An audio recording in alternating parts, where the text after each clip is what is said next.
The most feared clan is being invaded, something that until that day everyone believed it was impossible.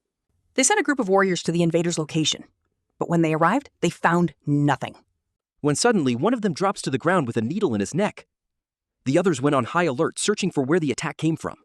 When one of them looks up and spots a rain of needles falling on them, taking down the entire group all at once with just one attack.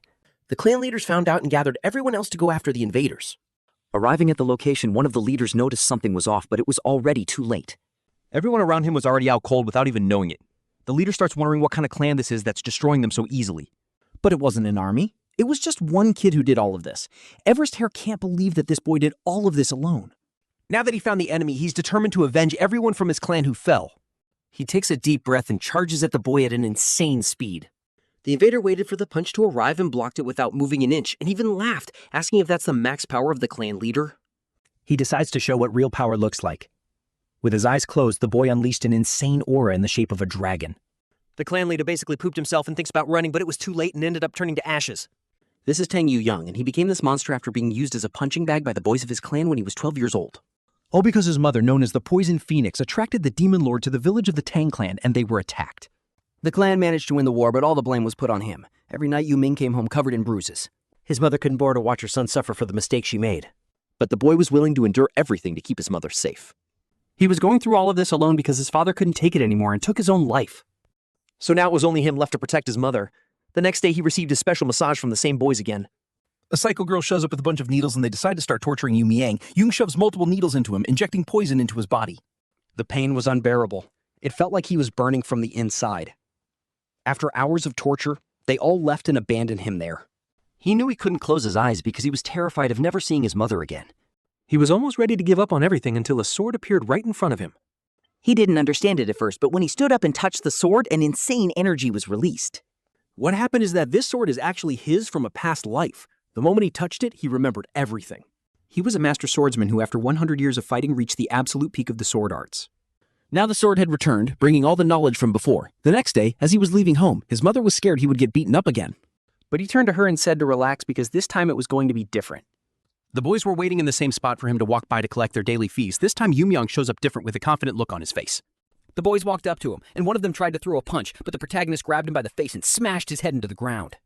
The other two were confused, trying to figure out where that strength came from. Even so, they didn't back down and came at the boy with a knife.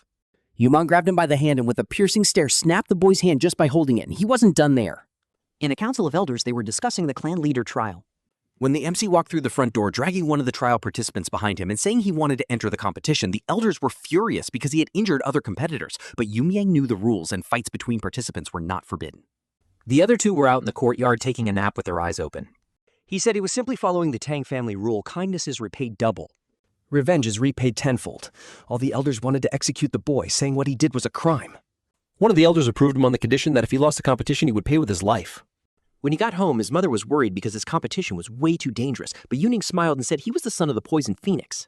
That was enough to make her burst into tears and squeeze her son tight, saying he had grown up way too fast. Anyone who gets in his way, he will eliminate. 1 month later, the day of the competition arrived, and the MC was fully prepared for this moment. All the participants were gathered at the Dark King Hall and started mocking Yuning. So he hit one of them with a bouncy bun so hard the kid was out cold. Instantly, everyone else got pissed and came at him. When the teacher arrived, everyone was on the floor while the MC was just chilling and eating. Meanwhile, in the Elders' Hall, they decided to change the format of this year's test. The clan chiefs went to the participants and explained that the plan had changed. This year, the test would be one-on-one duels, but since there were several participant casualties because of the earlier chaos, it would now be Battle Royale style. Everyone would fight each other, and the last one standing would be the new Tang clan leader. Elsewhere in Sichuan, inside the Black Death Alliance's territory, a meeting was being held in the main hall of the Dark Moon Sword Sect. The speaker opened by saying everyone was busy, so he'd be brief. The topic was the Tang family. Someone asked if this was about the young leader competition. Another said the Tang family was in such bad shape that their leader could wipe them out any time if he wished. For now, though, he was leaving them alone because they still had some use. Even so, those children were the Tang family's future, so if something happened to them, it would be a serious blow. Someone in the hall judged the elders' plan favorably. Another said that even weakened, the Tang family was still dangerous, so they shouldn't move openly. But if they simply followed the carriages and cut down the buds the family was trying to raise, that alone wouldn't be a major enough hit. The young leader contest lasted 4 full years. If all those carefully trained children died at the very end, that would stifle the Tang family. A woman asked if they planned to handle it the same way they did with the 𝗙𝘂𝗹𝗹 family or the Manhwa family. The Dark Moon Sword Sect leader agreed and said, for now, they would only track the carriages. He added that the tracking had already begun. Not only that, they had planted a small seed. If all went well, the Tang family might fall right into their hands. At the mountain chosen for the young leader competition, everyone followed the leader except one boy who stayed behind for a moment thinking. They were told that from now on they would be called by number, not by name. Each team had 4 members, and his was Group 7. As the assigned numbers were read out, they reached number 28 and realized someone was missing. They called for number 28 again, then turned to the boy and asked why he was falling behind. He apologized and said he got lost in thought, but the guide snapped that there was no time for nonsense. The truth was, he stayed back because he felt a presence nearby. Since even the escort didn't notice it, he knew this wasn't some normal Tang guard. They were being followed. When they reached a cliff, they asked if this was the spot. Then a voice came from the cliff demanding Group 7's password. One of the kids shouted, "Hidden Poison King." The answer was accepted right away. That shocked the other 3 in the group. A man stepped out, greeted them, and introduced himself as 𝗙𝘂𝗹𝗹. He said the Tang family once led the way in formations, but after the Demon Lord's invasion, they fell. His own family survived only because of Tang support, so in return they would keep outsiders from meddling in the competition. He added that the 𝗙𝘂𝗹 family would handle support with formations. Some of them were impressed since those techniques could affect position in space. The violet-haired girl noticed Tang Yuyang seemed off. Unlike before, he wasn't paying attention to anything. She remembered he had acted the same way in the carriage back when they were told they'd be together for 3 years. He looked completely uninterested in the others. When it was his turn to speak, he didn't even give his name until they pressed him. The pink-haired girl with glasses introduced herself as Tang Yuri and brought up the fight from earlier. The cheerful boy followed with his own introduction, Tang Jin, and said it was nice to meet everyone. Then the carriage kept moving. Tang Yuri figured he was acting bold because his great-grandfather was one of the 3 elders, so he might stay safe for the next 4 years. Yumang cut her off and told her to say what she really meant. Was she blaming him? She answered that the sudden rule change surprised her, but she wasn't pinning it on anyone. Tang Jai-chai tried to calm things down, saying they were teammates now, but the other boy kept pushing. Watching him, Yumyang recognized the look of someone who'd been trouble since he was little. He let them bicker and just listened, thinking nobody got here easily, not even him. He decided that if this guy caused more problems, he wouldn't ignore it. Then the carriage suddenly stopped. 𝗙𝘂𝗹 was gone. Just a moment ago, he'd been right in front of them. And now, he had vanished. Murio worried they had gotten trapped inside a formation and might not be able to get out. Yumong was sure that if they just waited there, no one would come save them. The others couldn't understand why he was so calm. They were stuck inside the Phantom Capsule formation, and 𝗙𝘂𝗹 knew escape was impossible without launchers. He thought the Tang elders were cheap, but the offer was too good to ignore. If he got rid of number 28, support for his family would double. And if the contest became unfair, only the Tang family would suffer. The 𝗙𝘂𝗹 family had everything to gain. Then a strange sound came from the formation, a crack opening like a curtain. Chung panicked when he saw the formation split apart. Yumyang called out and asked what he planned to do after abandoning them. 𝗙𝘂𝗹 claimed their staff had gone out of sync because they were inexperienced, so they needed to be more careful. Still, he stared at that boy suspiciously because the formation had no weakness to exploit. The others rushed over and asked how he managed to cut through it. Murio said this wasn't the time to focus on that. They were lucky they had found Instructor 𝗙𝘂𝗹 again, so they should follow him carefully and stop making things worse, but he vanished once more. បាយនឹងពួកគាត់បានជាយោធាជីកគឺកំពុងរត់ពីពួកគាត់នៅក្នុងកន្សប់របស់ខ្លួនដៃពីពួកនេះប្រនោះមិនមែនជាមនុស្សដែលងាយនឹងប្រោតបាន He couldn't believe a 12-year-old had such strong spirit. Then he spotted a light, assumed it was the exit to the training grounds, and hurried off, hoping to leave them behind for good.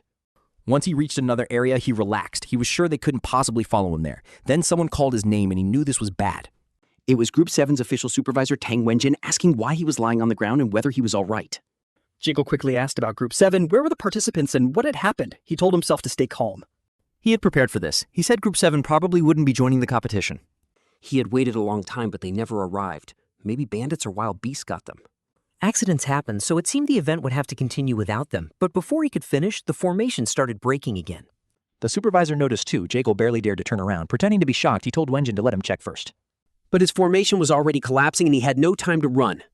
How could the 𝗙𝘂𝗹 family's greatest formation, the 7-locked ghost stone formation, be torn open by Yomi using only a short blade? Now 𝗙𝘂𝗹 would need a very good excuse. Yum stepped out with a strange smile and voice and greeted him like he had kept him waiting. The others were stunned. Breaking that formation with a short sword shouldn't have been possible. He explained that he hadn't destroyed the formation. He only opened a gap in it. The supervisor asked if they were Group 7. They said yes and asked who he was, noticing the Tang crest on his hood. He said he had been worried, especially after 𝗙𝘂𝗹 claimed they might have been attacked. Then he glanced at the man responsible and said they had simply gotten lost. Luckily, they marked the entrance to the formation, so finding their way back wasn't hard. He chose not to report 𝗙𝘂𝗹 yet. Since the man worked under Tang orders, he would let it go for now. It was only a suspicion. But if it came out after the competition that 𝗙𝘂𝗹 had worked with the elders, the entire 𝗙𝘂 clan will be wiped out. 𝗙𝘂𝗹 apologized for the mistake and said he'd inspect the damaged formation. The supervisor said it had all been a misunderstanding and welcomed them, apologizing for Group 7's rough start to training. He introduced himself as Tang Wenjin of the Banwei Brigade, the man in charge of their training during the competition. Tang Muriel was startled. He had heard that brigade vanished years ago. But the Manhwa brigade was once as strong as a great leader. One of the Tang family's most feared elite forces, Manhwa also knew the former clan leader was Yuyang's mother, the Poison Phoenix. Yuyang asked why a man like him wasn't still with the Tang family. When Jin explained that years ago they fought to protect their master, the Poison Phoenix, against the Celestial Glow Demon Lord and lost badly. Because they failed, people saw them as sinners. He ended the introductions there and told them to listen closely. The first year of the competition was for self-training. They could practice on their own and would be given scriptures. Tông Yuri hỏi về Tang family lost legendary art 10,000 celestial flower rains. Win said that technique was only passed to the one who became clan leader, and even then it was incomplete.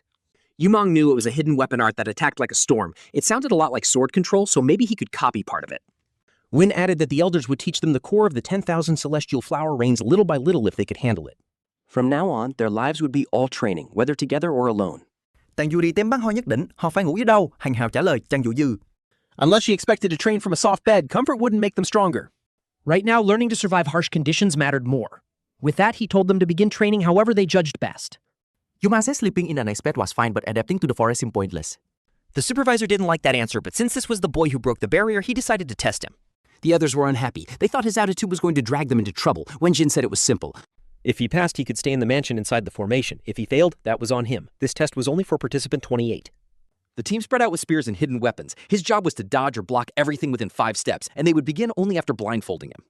Once his eyes were covered, they took positions across the area. Manhwa thought the whole thing was impossible. Nobody was even moving yet. He guessed they were raising the pressure on purpose. And after a moment, they attacked from every direction to throw him off, but he only counted the weapons passing by. In his head, 147 felt like too many. Then he drew a sword and slipped past them all with ease. He showed more than talent. His timing, balance, speed, and ability to adjust were all absurd. Everyone was stunned. The supervisor realized he wasn't just knocking the weapons away, he was pulling them in. After stopping everything, he removed the blindfold and calmly asked if he had passed. Watching the full path of the weapons and how he handled every one of them, the supervisor was left speechless. Even after being called, he needed a second to snap out of it. Then he simply said the result was final. He declared that the boy had passed and could rest in the mansion. To him, it felt like he'd just seen a monster. Some thought the reward was fair, but others complained it was unfair for one teammate to enjoy comfort alone. Yuyang didn't care at all. He broke into a huge grin and started laughing. Then he said he hoped the mansion served all kinds of food. His teammates were not happy to hear that. The supervisor, though, liked that they hadn't lost their drive. He started thinking that child might really be the chosen one. Yumyang told him his past now meant meat with every meal. Deep in the dark forest, wolves were eating what they had hunted. But there was something off about that prey. Before long, the wolves began to suffer strange side effects. One by one, they dropped until none were left standing. Then, the 3 kids surviving in the forest rushed the wolves. They were amazed by Egan's poison skills. Thanks to her method, they had dinner. Tang Yuri was already drooling over the meat while the other 2 kept talking. About 4 months had passed since they first came here. Since then, they'd been struggling to survive, and the first beast they ran into was a bear. They often couldn't catch anything and had to live on roots. When they finally made a successful hunt, they almost cried. It was rough, but somehow they managed to find shelter too. They guessed Yomi was probably having an easy time somewhere else. Murio didn't even want to hear his name, but Ijin was still curious. Murio guessed he was just wandering the forest alone. Anyway, they'd see him at the mansion sooner or later, and when they did, he'd pay for it. Still, Ijin admitted that if he kept training, he could become much stronger. Then Murio noticed something was wrong. The meat was gone.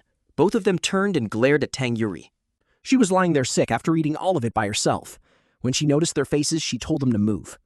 They were blocking the starlight, meanwhile in the mountains of Gangnong at the Seven Braids training ground. Even at night, Yumyang was still training. He rested when needed, but once he started, he went all in. Using the warriors there as sparring partners, he pushed himself hard. With the skills he regained from his past life, even armed fighters couldn't stop him. They couldn't read his movements or block his attacks. Eventually, he decided to test a new technique. With ring-shaped shurikens in hand, he was sure it would work. The warriors braced themselves for his next move. Even so, they couldn't track either his motion or the weapons he sent flying. The pattern looked random, but he struck them one after another without missing. By the time they realized they were shurikens, it was already too late. They spun so fast they were nearly invisible. Using that rapid rotation, he unleashed the frenzied spinning dance. The supervisor couldn't believe trained fighters had been taken down in an instant. On top of that, he controlled the attack well enough to only graze their skin. The supervisor asked if this was his own creation, and Yomi said yes. Holding up one shuriken, he explained that once someone got caught, escaping would be tough. The supervisor was impressed and asked what he called it. Yomi answered, the frenzied spinning dance. Then came another question. Did it use a lot of internal energy, and how was he handling that? That was because he had once asked for a manual on eye techniques. He'd been offered sky-piercing eyes and flowing current eyes, though sky-piercing eyes was the one recommended. But Yuyang said he had mastered flowing current eyes, leaving the supervisor stunned. That was one of the Tang family's oldest eye arts, and he couldn't imagine how young Manhw had learned it. The young man explained that even without the full essence, he realized it belonged to higher martial arts. By using flowing current eyes to read weapon paths, he could throw with perfect aim. At that point, the supervisor felt like nothing about that boy could shock him anymore. He told him that in 2 months, the rest of his team would arrive and face the same test under the same rules. They already had the ability, but next time they'd come prepared. Yum was glad to hear that. He was excited to see how much his friends had grown. The supervisor noticed that concern right away. Then he realized the others were using Yuyang as motivation for their own training, but he didn't mind. Looking up at the sky, Yuyang thought about fate. In his past life, the only real bond he had was with his master, the Sword Phantom. Now, no matter where people came from or what they'd done, new ties were forming around him. Maybe this was what a normal life looked like. For some reason, he wanted to see them soon. On their first day, they had all been beginners. Now they had reached a totally different level, and just thinking about meeting him again filled them with excitement. They even talked about splitting his head open. Their eyes made it clear they really liked that idea. The one training them noticed how fired up they were about improving their aim. Even he had no idea what had gotten into them. At the mansion, they were already yelling for Yuyang, wondering if he'd run away. That would be a shame since they wanted to smash his head themselves. Muriel commented that Tonga Jin had been strangely quiet, so she turned to check on him. Then she saw Yangmong with an arm around Ajin's neck while Ajin just hung there completely limp. Laughing, he said he'd been hiding to surprise them, and their little revenge plan was pretty funny. Still holding Ajin like they were close friends, he asked them to say it again because it sounded cute. Then he looked at the rest of the group and asked why they were just standing there. After all, they'd been talking about crushing his head and showing off 6 months of training. He even asked if he should make the first move. They quickly backed off, saying it was just a joke. What shocked them more was that they hadn't seen him or sensed him at all. Life in the forest had sharpened them, but not enough. Now he had both Ajin and Yuri in his arms, while Muriel quietly thought about how wide the gap had become and what he must have gone through. He had gotten taller too, and his face. She suddenly snapped back and blushed, telling herself it was only because she'd spent too long around animals. Yangmong told her not to feel too down. Even by her own standards, she had grown far stronger. She just couldn't see it because he was standing right there. Everyone agreed. Some things never change. Elsewhere, a meeting was underway. If it really was Jonggu, they said, then 6 months had passed and they still barely saw his face. He cut that off and told them to get to the point. Was there anyone outstanding in the group? Participant number 2 was the first name mentioned. His growth rate was far above the others. It wasn't just a wish to get stronger or stay alive. He seemed driven by fierce hatred towards someone. Still, another person said they couldn't ignore participant number 10 who passed the Warriors test in only 1 month. Numbers 2 and 10 stood out the most, but after seeing number 28, they both seemed ordinary. No one could forget how shocking his escape had been, and later training only made it worse. He showed skills even Master shouldn't be able to use, but trying to bring him in now was dangerous. It looked like he had already noticed their interference. They called on Janggu since he seemed worried about something. Asked what it was, he put on a smile and said there was no one special in his group, though maybe they should change the subject. Still, they needed a puppet they could control. He suggested recruiting number 2 and linking him to his niece. Since the boy hit his face because of an injury, winning over someone like that shouldn't be hard. If they helped him win the contest and become the Tang clan's young leader, then tied him to his niece, Jig would officially become part of the Tang family's outer branch. That would give them room to interfere in Tang affairs. It would expand the Tang family's reach and protect their own interests, too. In the end, they planned to merge the families. That was why they were backing the Tang clan competition. They decided the meeting had reached a good stopping point. As for number 28, he was too valuable to discard. If he survived the contest, they would try to guide him toward revenge. They even considered taking him in as a son and giving him the position of J-Clan leader. Meanwhile, training continued. Their accuracy kept improving. Tanjiro thought that staying in the mansion had pushed their training even harder. Even if the workload had doubled, it was still worth it for a decent night's sleep. Ajun and Yumyang had gone to the lab, and people said Wangsu Heng was dragged there against his will. When Morio heard he was swearing revenge, she actually admired it. After all, he was the best poison maker among them. In the lab, I bragged that he had put his whole soul into this poison. He said it was no joke, so he was baffled when Yumyang picked up the bowl. Then he started drinking the poison in one gulp. I couldn't believe it and wondered if he'd gone insane. Someone grabbed him and shouted for him to spit it out. But Yumyang just stood there with his cheeks full, calmly watching Jin panic and asking if the poison had kicked in yet. Then he decided to spit and blasted it right into Ajin's face. He asked why the guy kept shaking him like that. After a moment, it became clear the poison had done almost nothing. Smiling, he asked if this poison was really supposed to be that weak. Jin, now terrified, snapped back that it was strong enough to melt even internal organs. But he could only stare at the boy standing there perfectly fine, still smiling, and now suggesting that maybe Ajin's poison was just mediocre. Hearing the yelling from the lab, the girls realized something had gone completely wrong. Tang Jin was stunned and angry. Young Mi-an was drinking the poison like it was just alcohol. When the bowl was empty, he showed it off and said it had done nothing. Then he asked if there was anything stronger. Since none of it worked, he even started wondering if he was immune to poison. But it wasn't simple poison immunity. This was the Tang family's core art, the madness of poison refinement. For someone trained to handle poison like that, getting poisoned normally would be the strange part. The Tang clan were poison masters, and in his case, the poison entering his body was turned into internal energy instead. That was a level only reached through deep understanding. Still, weak poison barely helped at all, so he always needed stronger kinds. There was still a lot to settle before he could live the normal life he wanted. If he chose, he could even wipe out the elders. But if the Black Death Alliance or the Celestial Radiance Demon Lord moved in, he couldn't promise victory. He had no personal hatred for the Black Death Alliance, yet their grip on Sichuan meant they couldn't be ignored. Their leader was called a once-in-an-era genius and had already destroyed 3 of the 9 factions. If he still had his former power, beating that man would be easy. But he wasn't there yet, and if he wanted to keep living as a man, then Jin would need to make poison far stronger than what he had just taken. His thoughts paused when I claimed he could make the Tang family's 10 poisons, and that instantly caught his interest. I snapped back, saying that even though Yang carried the clan leader blood, he knew nothing about the 10 poisons. They ranged from the 1st to the 10th, and the 10th was strong enough to affect even transcendent masters. That was why the elders kept them split up and controlled. Those poisons were too dangerous for anyone to handle lightly. 영원스 말드 터치디스 친의 생각나도 그것은 약이마나 가치가 있는 족이었다. He asked if I really didn't know how to make the 10 poison. But Ajin answered that no one could just make it. Yuyang clicked his tongue, saying it was disappointing since the poisons he'd been given didn't even make him feel full.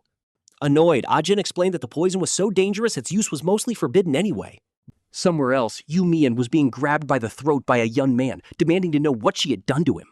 He soon started coughing hard, clearly hit by a powerful poison. Looking down on him, she coldly told him to repeat what he had said about her face. Then the reaction got much worse. His body burned from the inside like he might burst apart at any second before he began to break down. The poison finished him off. He collapsed, turned to ash, and crumbled apart. She looked pleased. The poison her grandfather gave her was one of the 10 poisons. Touching the ruined side of her face, she smiled darkly. She remembered the pain from that day all too well. The anger never left, and she planned to make Yuyang suffer in this poison game. Before long, another half-year passed. That made a full year since he began fixing his weaknesses. But the real test was only starting now. Next came the announcement that each team had to choose a leader, which caught the girls off guard. The supervisor explained that it was time to name a temporary leader until the 3rd year. Each team would pick one, and that person would stand for the team in a life-or-death match. The strongest participant would take the role. Still, not everyone would enter the goo poison match. Selection would be based on results. For Team 7, the choice was obvious. Number 28, Tang Yongyang. He was named their leader right away. Tang Jie added that he wasn't just the practice leader, he was also one of the top contenders overall. The supervisor reminded them this was only a temporary post, so nobody argued. Then he called number 28 forward and asked if he understood. He opened a box, showed him the reward, and told him to take it. It was the Tang family elixir known as the Celestial Heart Pill. Made from the root of a 100-year-old ginseng, the Celestial Heart Pill could greatly boost internal energy. The other 3 on the team immediately asked why something that valuable was being handed to Yuyang. The supervisor said it was a privilege given to the temporary team leader in the Tang clan. He also admitted he had especially high hopes for Tang Yongyang, but the boy asked if there was anything else besides the pill, and when told no, he refused it. An elixir wasn't what he wanted, he was after something else.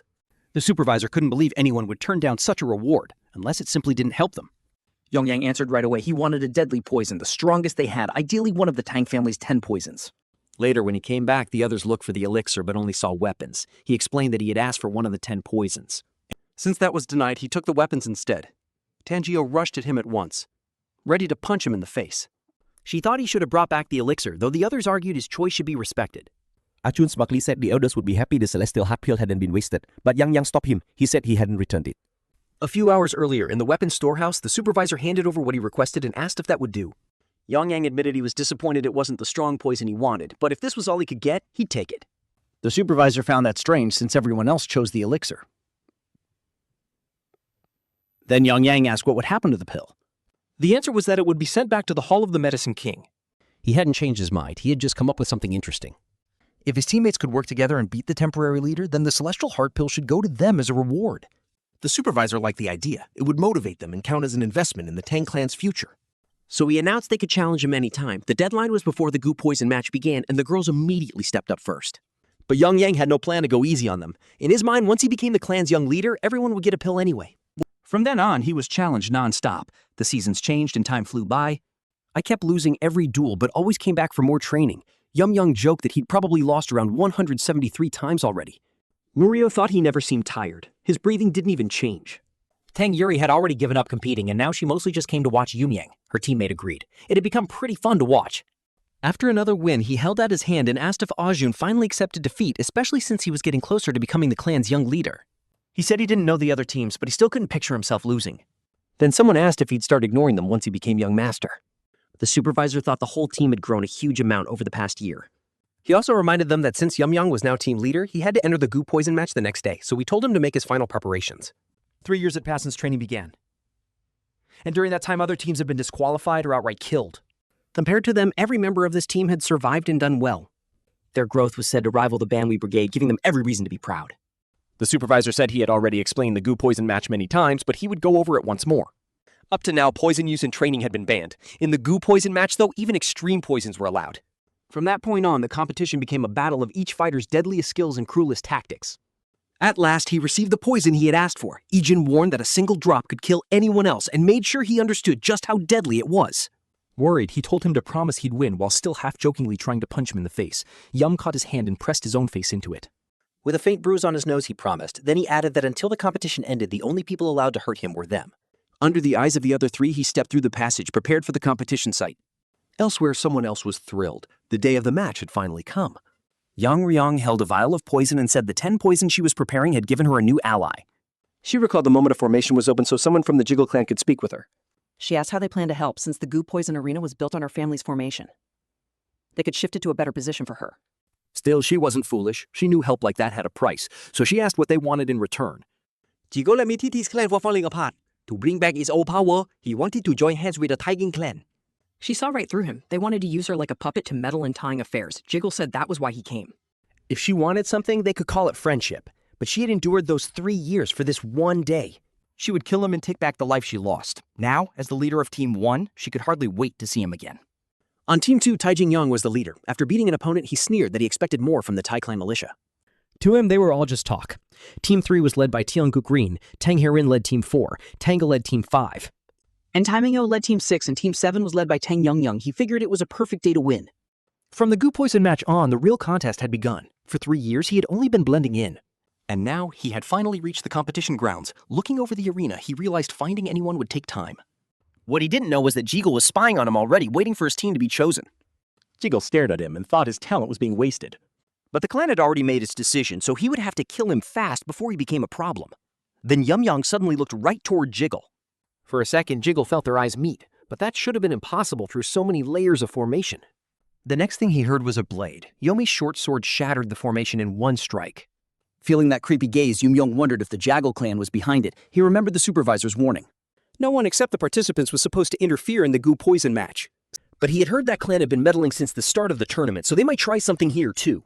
Whatever they were planning, he'd deal with it later. Once the poison match ended, he could drag the truth out of them. Somewhere else, someone was shaking and gasping, even hidden behind several layers of formation. If they hadn't cut off the formation's vision in time, they would have gone blind. He had sliced straight into the core of the formation space. The man had never seen sword skill like that. They had made a terrible mistake. That boy was not someone he could face. And if Yuyang noticed their intent, revenge would come for sure. Elsewhere, a wounded girl stumbled out of the forest with a heavy sigh. She cried that she had no idea how she ended up in this mess. She didn't want to be torn apart. All she wanted was a decent result, join the clan's forces and help her poor parents. That was why she was here. She never wanted to become the young clan leader. She had planned to give up and leave. But then that guy suddenly showed up and said it was nice that everyone was in the same place, then attacked all of them at once. After that, surrender didn't matter. His goal was simply to wipe them out. She figured it no longer mattered who she ran into. Maybe the other team leaders were still alive, so she would just surrender. She was about to give up, but then she thought about what would happen if he came back as the young leader. As she muttered to herself, she felt a presence. The man who had beaten the others and wounded her appeared with a smile, saying she thought too highly of herself. He added that her movement was quick, but not enough, because her internal energy was pathetically weak. Showing off his trophies, he told her she was no different from the rest. In desperation, she yelled, asking why he was going this far. None of this was needed. They were family. That meant nothing to him. He never saw himself as part of the Tang family of 𝗙𝗂𝗹. And while she stood there terrified, he killed her. Elsewhere, young Mian moved through the trees looking for a place to stay. He found a cave with no sign anyone had used it. Inside, nothing triggered his senses. This was good enough. He wanted to reach the transcendent level as fast as possible. He sat down to meditate. His body had matured by now, so there shouldn't be any side effects. To reach that level, he needed 2 things. Enlightenment and enough internal energy to open the poison meridians. His past life had already given him the enlightenment. And thanks to the poison Ian made, his internal energy had grown a lot too, so every condition was ready. He began breaking the seals on his poison meridians, releasing all the poison refined madness he had stored up. The internal energy burst out with huge force. Normally, this kind of breakthrough brought unbearable pain, joints breaking and rebuilding again and again, creating a whole new body. But since he had gone through it once in his past life, the second time hurt less. As the process continued, everything around him glowed. It was a good thing he had kept cleansing his meridians. If any impurities had been left behind during ascension, he'd have gone into battle reeking. Still, for a first step, this wasn't bad. He decided to test his body outside. Staying clean and healthy had been important even before the match. There weren't many physical changes, but his power was much more efficient now. He tested it on a large rock and confirmed it. The internal energy flowed far better than before. It was time to move elsewhere.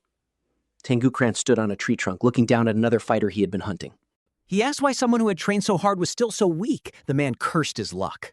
Of all the people he could have met, it had to be this monster, an orphan raised as the Grand Elder's grandson, 𝗙𝘂𝗹𝗹's favorite student, and every bit as strong as the rumors said. He had attacked first, thinking he had a chance, but couldn't even touch Guanran's collar before ending up like this.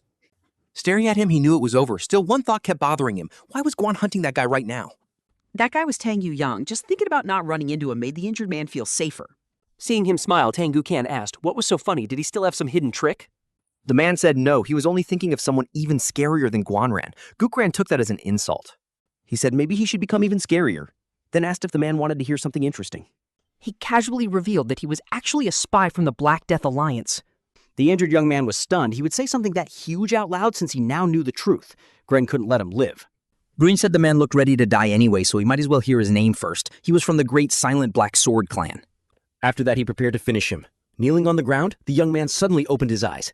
The one about to kill him couldn't move at all. Tang Yuyang said he had sensed something strange and came to check it out, only to find a familiar face. Looking at the injured young man, he asked if he was 𝗙𝘂𝗹 and whether he had recovered since their last fight. The young man stared at him in confusion and asked who he was. Years ago, this spy had been planted in the Tang clan. By pretending to be an orphan, he would get adopted, rise through the ranks, and quietly remove later candidates to weaken the clan from within. If he completed the mission and returned, his whole side would honor him. Now he lay on the ground, feeling like his insides were melting. Yumong looked at 𝗙𝘂𝗹 and wondered if this was the one who had done that to him. Tang xin sao hão liệu anh phải là Tang Yuyang không và anh xác nhận. Yumong joked that he could slam his face into the dirt again if proof was needed, but that wasn't necessary. Jian Xiao had already realized who he was. Struggling to speak, the injured young man asked if Guanran had really admitted he was a spy. Yumyang said yes, he was from the Black Sword sect. Hearing that, Yumyang started thinking about the presence he had sensed earlier. First, he decided to capture him. With a hand sign, he pulled out the needle Guanran had thrown at him from the start. Jianzhou was shocked. Now he was even using poison needles. He also wondered what kind of poison could cause that kind of reaction from such a tiny needle. Yumyang ignored the question and asked if he had seen anyone else. Yan Xiao said yes. Then he asked if Yumong should detoxify the injured man first, but that wasn't the point. He didn't need information from Guanran. If he really belonged to a dark group like the Black Death Alliance, his purpose was obvious enough. Just listening to Yumyang, Zhang Xiao could tell he had changed a lot. Zhang Xiao worried about the old conflict between them. But it seemed Yumyang no longer cared. Still, before he could finish, the young man on the ground reacted and tried to rise. Jian Xiao bowed deeply, apologizing with real regret for what happened before. Yumyang told him to forget it. The past didn't matter to him anymore. Jian Xiao said he knew that wouldn't erase their history, but he still needed to say he was sorry again. Yumeng told him not to worry about it. Then Yang Xiao's eyes widened. Fearing for Yumeng, he warned him that danger was coming. But Yumyang had already felt that presence. The wounded enemy decided that if he was going to die, he would drag both of them down with him. He lashed out wildly, thinking he had struck someone, shouting that he would at least take one with him. Zhang Xiao cried out, thinking Yumong had been hit. The attacker believed it too for a moment, until he realized it had only been an illusion. He had sensed Yumyang's presence but guessed wrong. Yumyang said people usually spare someone who's already dying. But if he kept trying to attack, he'd erase him completely. Resting a hand on his shoulder, he added that dealing with a corpse would only be a hassle. That single touch knocked the young man out. Now only the three of them remained in the forest, and even as a spy, he had still been one of the top contenders to win the competition. If that last move really was the poison art of the Great Darkness Silent Sword, and if Yumyang could casually use the Twin Sword Timid Sword technique with lightning speed... Tang Jianjia's thoughts were cut off when he realized they were now alone. He said that if permitted, he would forfeit right there. The only problem was that he didn't know how to get out. Yumyang opened a way for him and told him to leave. No goodbye needed. Seeing that he could even control formations, Jian Xiao thanked him for sparing his life. Yumong watched him go and even wished him luck.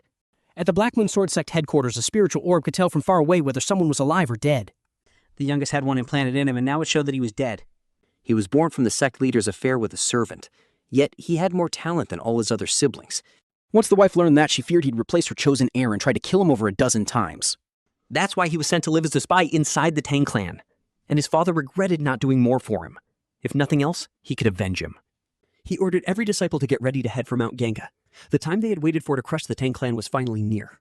He also told them to contact the other sects. From that day on, no one with the Tang name would leave Mount Ganga alive. The situation was strange. They had traveled non-stop, yet found no one, not even a trace of spiritual energy. If the formation had been altered to block their path, then the survivor should have gathered with the 𝗙𝗂𝗹𝗹 clan. He already knew they wanted to slowly grow their power inside the Tang clan. To him, they were easy to read, and those greedy plans were gonna cost them dearly. Still, 𝗙𝗂𝗹 kept feeling like someone was watching him. Elsewhere, Yuyang lay in the grass staring upward, wishing he could at least send word to his mother and wondering how she was doing. Before long, he drifted off to sleep. Yuyang approached, still carrying her desire for revenge. But the person lying there looked like a stranger. She had asked to find the last survivor, Tang Yongyang, at a weak moment. Yet this man didn't look like Tang Gukran. Then as she got closer, she noticed he was handsome. After watching him a bit longer, she thought he might be Chang's nephew from the 𝗙𝗂𝗹 clan. He kind of looked the part, putting something in her mouth. She felt it was a shame his face would be ruined, but there was nothing else to do. Then she released one of her strongest poisons. With him apparently asleep, she warned him not to be so careless. The contest would only end when one person was left. Without even opening his eyes, he said he wasn't sure she was ready for this and grabbed her by the neck. He rose and forced her to her knees, asking if the 𝗙𝗂𝗹 clan was backing her.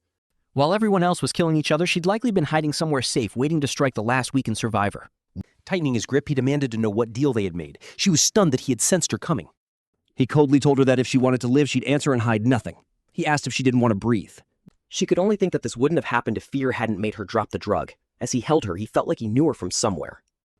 Then he asked if she was Tang Yongyang, adding that after all the trouble she'd caused, she still hadn't changed. He asked whether he should ruin her whole face this time. Nearby, 𝗙𝗂𝗹 watched and realized his scheme might have been exposed. Number 28 had damaged the formation and messed up his sight, though he had still arranged for everyone but number 2 to be eliminated. Everything had gone smoothly until number 10 rapidly wiped out the other contestants. Then number 28 appeared and the situation changed. If number 2 and number 10, who were close in skill, had fought, the result might have gone either way. But after seeing how fast number 10 beat the others, 𝗙𝗂𝗹 doubted number 2 could defeat 28. He kept thinking that if number 28 won, all his plans would collapse. He had no idea what to do. Then something inside the formation caught his attention, a huge number of energies. The enemy had already reached the foot of the mountain. Even so, the Chongjin sect leader felt sending full force against Tang clan rookies was too much. There were only 2 Tang disciples against more than 200. And with the other sects joining in, the number had reached 300. Still, he had expected to clash with the Tang clan. As for strength, it may have been excessive, but this mountain was sect territory, and Gondong's power far surpassed the weakened Tang clan. He said there was no more reason to talk. They were leaving at once. None of them knew the 𝗙𝗂𝗹 clan was watching them. As he observed sect leader Machinho, 𝗙𝗂𝗹 thought that unless the man had taken part in the contest, he shouldn't have found this place. That meant there might be a spy. He needed to report it to the Bongi brigade. But if he could use these people to kill number 28, his own actions would stay hidden from the Tang clan. Smiling to himself, he realized his mistakes could still be covered. Elsewhere, the girl with the face covering thought it was absurd that she hadn't recognized him even when he was right in front of her. Now she just waited for one opening. He asked what was on her blade. Poison, maybe? He had never seen a poison that bright red. She took that as a distraction and threw the liquid still in her hand at him, trying to finish him off. He caught her wrist at once and, curious about the substance, questioned her. She tried to respond but couldn't get the words out. Looking at the vial, he asked if it was poison. From the color, it seemed to be the same thing she had coated the blade with. Then he slammed her down to her knees and demanded an answer. He squeezed her cheeks until her mouth opened and said that if she refused to talk, they could revisit the past a little more directly. He was about to pour the poison into her mouth when she begged him to stop and promised she'd talk. He still thought it would be better to let her taste it first and tell him exactly what poison it was. It was one of the Tang clan's 10 poisons, the fire dragon poison, one of the strongest. That caught his attention. The Tang family's 10 poisons weren't meant to be used carelessly. If it really was fire dragon poison, then it was more like a treasure to him, and letting her waste it would be a shame. She said she had already agreed to surrender and asked him to release her. She even offered to help him fight the others, but he said she still hadn't given the full answer. He wanted to know whether she was working with the 𝗙𝗂𝗹 clan. He told her to explain what they had promised her or she'd be forced to swallow all of the fire dragon poison. She confessed it was a marriage proposal, an alliance through marriage if the clans were joined. The offer was for her to marry the future young clan leader, so the 𝗙𝗂𝗹 leaders were trying to protect their position. She should have gladly accepted such a match, something most people could only dream of. Then, taking the rest of the poison while still holding her by the neck, he brushed off her question about what he was doing and said only that he had no plan to share it with her. She realized it was the fire dragon poison and he drank it. The taste surprised him. It was almost like strawberry. Right after that, heat burst from his body as if flames had taken him over. Still on her knees under his grip, she stared in disbelief. She said even an invulnerable body couldn't endure one of the Tang clan's 10 poisons. She expected to watch him burn away, but the hand around her neck never loosened. Even when fire rose over his head, she could only stare. Then he remarked that the poison had suddenly turned spicy. Crushed, the girl couldn't believe what she was seeing. The Tang clan had a legendary state beyond the invulnerable body, the poisoner's realm. Her grandfather had said it was real, but she never believed she'd meet an actual poisoner. He looked at her and struck her torso with just enough force to leave her completely unable to move. Then he said she must have thought he'd kill himself with the poison she handed him. He told her he wasn't that soft. Looking at his hands, he noticed the poison refining mad energy had changed. He hadn't expected a so-called plant poison to be this strong, almost like training in yin-yang martial arts. Then he left her there kneeling, frozen in place for good, and thanked her for giving him something useful. Suddenly, he sensed something strange. Looking up, he saw the night sky glowing as if dawn were breaking. The formation was shifting non-stop. At first, he thought it was shutting down because the contest was over. ប៉ុន្តែវានោះទេអ្វីដែលគាត់ញាក់ក្លិនជាភាគស្វ័យភាពច្រើនពេកម្ដងបន្ទីប្រហែលជា200ឬអាចជិតលើស300 For the clan, that number was far too suspicious. The 𝗙𝗂𝗹𝗹 clan couldn't have missed a force that large. So if they had let them enter the formation on purpose, then sending targets straight to him to train on was quite the piece of luck. In the group poison match, only one person was meant to survive. 𝗙𝗂𝗹𝗹 was reporting the invasion to the Manhwa brigade, and the warrior who heard it immediately tensed up. Jen pointed out that there seemed to be a spy among them. There was a spy among them. They already knew the enemy's identity and numbers, about 300 in the main force led by Mak Injuk of the Black Moon Sword clan. But why were people who should be in Sichuan here? And how had they found a place hidden by the 7-lock ghost formation? Still, this wasn't the time to wonder about that. They had to stop them fast. But 𝗙𝗂𝗹 said that was the real problem. Asked why. He explained he had never expected this. If the intruders entered the formation where the poison match was happening, no one outside could interfere. They would have to trust the young clan members still inside. All they could do was pray the youth survive the crisis. When the Black Moon sect leader saw his youngest son lying there, he exploded with rage. The Changyan sect leader said the signs proved they had come to the right place. From the wound, he guessed the attack came from a needle. There were barely any signs of a fight, so the victim had been taken down before he could resist. Furious, the Black Moon Sword sect leader roared for everyone to search the whole formation and wipe out the Tang clan rats. He was sure one of them had spotted their arrival and gone into hiding. If anyone found a target, they were to report it at once. Yet not a single person there carried the Tang name. The leader stayed calm, though for once his killing intent showed clearly. Some guessed the corpse they found earlier might have been the spy they planted there. Its only outside injuries were needle marks on the neck. That was why the Tang clan was feared. No matter how strong you were, they attacked to kill. Their master warned everyone to watch for hidden weapons. But a volley hit almost right away. They were already under attack. Seeing a disciple drop, he realized it was poison needles. They yelled that it was an ambush and ordered everyone to draw their swords, but they couldn't tell where the strikes were coming from and shouted for the attacker to stop hiding. They kept warning each other not to relax, but it changed nothing. Needles poured down on them, and there was no way to dodge them. Wave after wave of poison needles tore through the group, sparing no one. Yum was pleased. He was using the single palm poison technique, and its killing power was incredible. At least against ordinary foot soldiers, it worked perfectly. With a flick of his hand, he pulled back every needle. He also liked the flow technique. It used very little internal energy to scatter poison needles. As he left, he decided this combo was the best. Now he only had to find the group that went east. Soon reports came in that every search team had been wiped out, all with wounds like needle strikes. It looked like they had all died from the same deadly poison as the first corpse. Every single group had fallen the same way, and before they could understand it, word came that the Western Lookout had also been destroyed. Hearing that no team had made it back, the Black Moon Sword sect leader began to think hard. That was all the men they had. Yet in just 1 hour, around 100 had been killed by the same method. Someone asked if one person could really have done this. If there were several fighters like that, things were even worse. It felt like a Tang clan master was hunting them. He realized the hunters had become the hunted, so he called Zhang Benju and gave him command. Since Zhang used spectral throwing techniques, he would prepare for an ambush himself. He couldn't afford to lose more disciples and told him to handle the rest. Then he noticed something strange. There was no presence anywhere. The silence felt wrong. He was angry. They kept losing men and gaining nothing. Maybe retreating now was the smarter choice before the damage got worse. He said they would leave within an hour. Not long after, a voice answered him. Looking up, he saw a man on a tree branch, and unlike what he hoped, that man had no plan to let any of them go. Fear grabbed him. He couldn't understand how his senses had missed that presence, so he shouted for everyone to dodge immediately. He was trying to save as many men as he could, but in an instant they were all struck down and the losses became massive. Only the leader was left, and Yuyang asked what rank he held. Even Yunyan Huck, the Chongjin sect leader, was fully alert. Yet he still hadn't sensed the moment the boy dropped from the tree. One look was enough to know this was the one behind the earlier slaughter.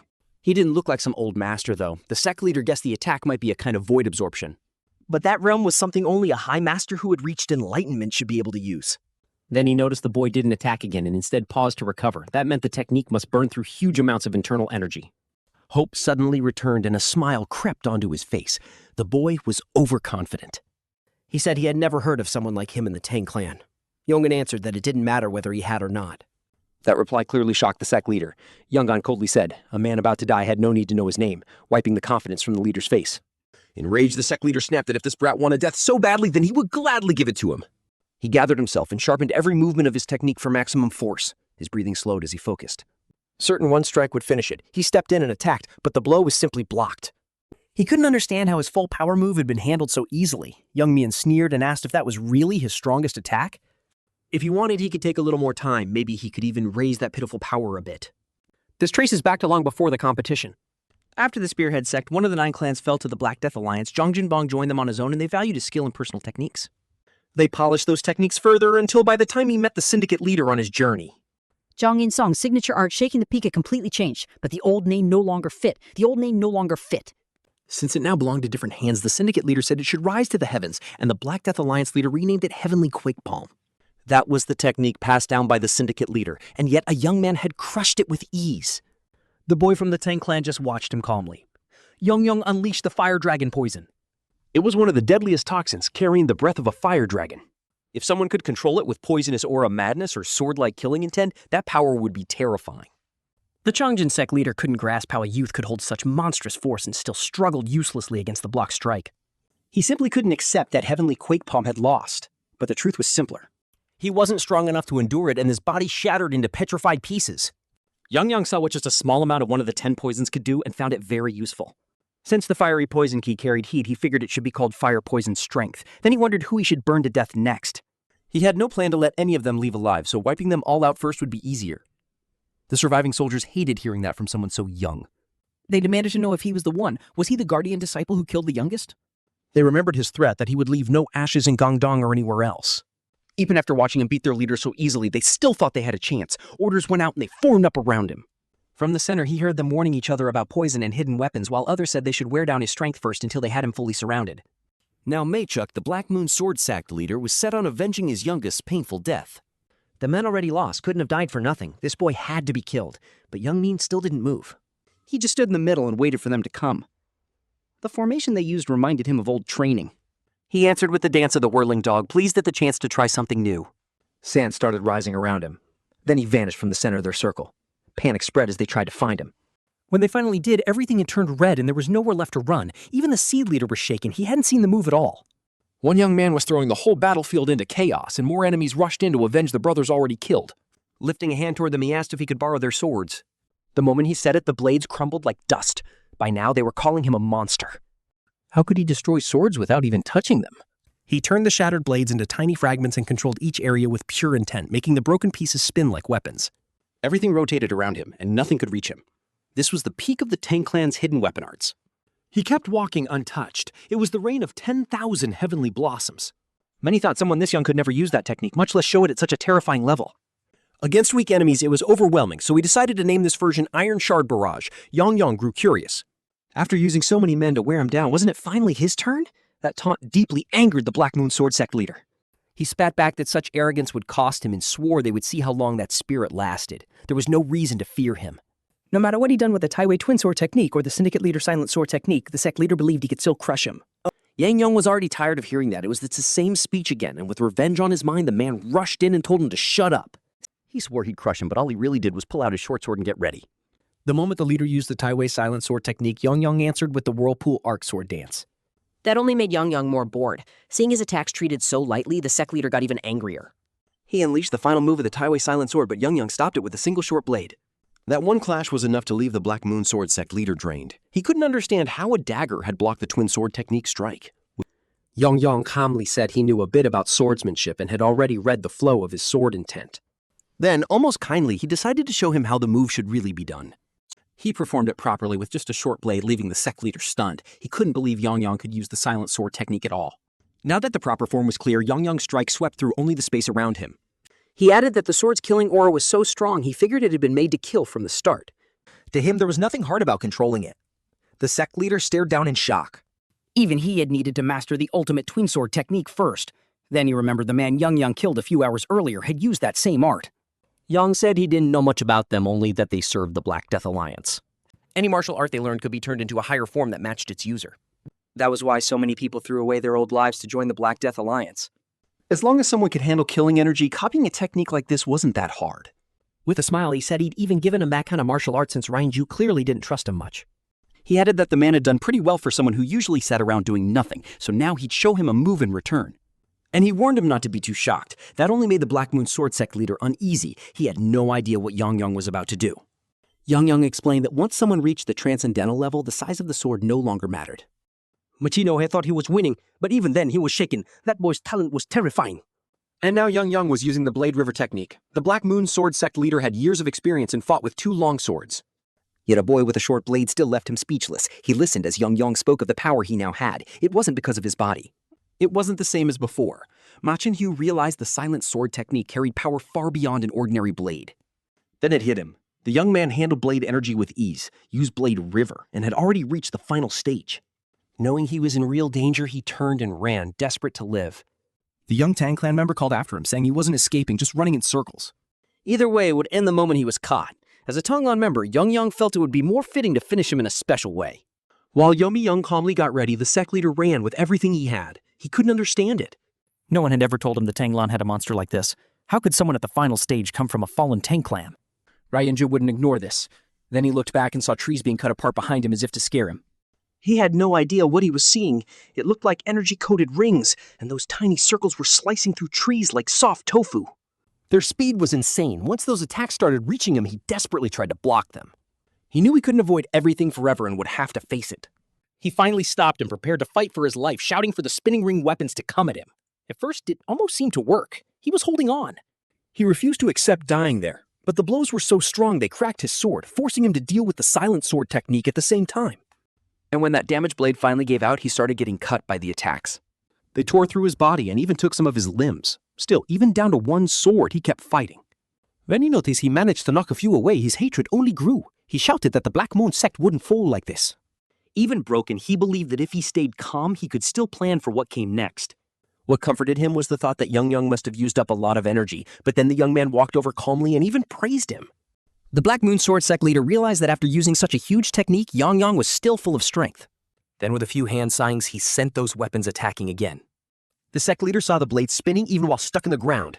And when they lifted back up, they kept spinning. He couldn't make sense of it. This wasn't a normal person. He had thrown away everything as a Tanglan disciple, devoted himself fully to the Black Death Alliance, and built his name there. Yet he still couldn't even touch that young man. In that moment, he started doubting everything he'd done. Knowing the enemy was finished, Yuyang waved his hand and called his weapons back. The ring slowly returned to his fingers, still spinning without leaving a mark. Then he looked around to check if everyone had gone down while he tested those different techniques. Now that he was the clan successor, teaching the people below him mattered too. For now, though, he had to leave things there. He still had loose ends to handle. He got ready to use one more technique because he still had to deal with the elders who took his mother away. The 𝗙𝘂𝗹𝗹 clan, which wanted to seize the Tanglan, also had to be stopped.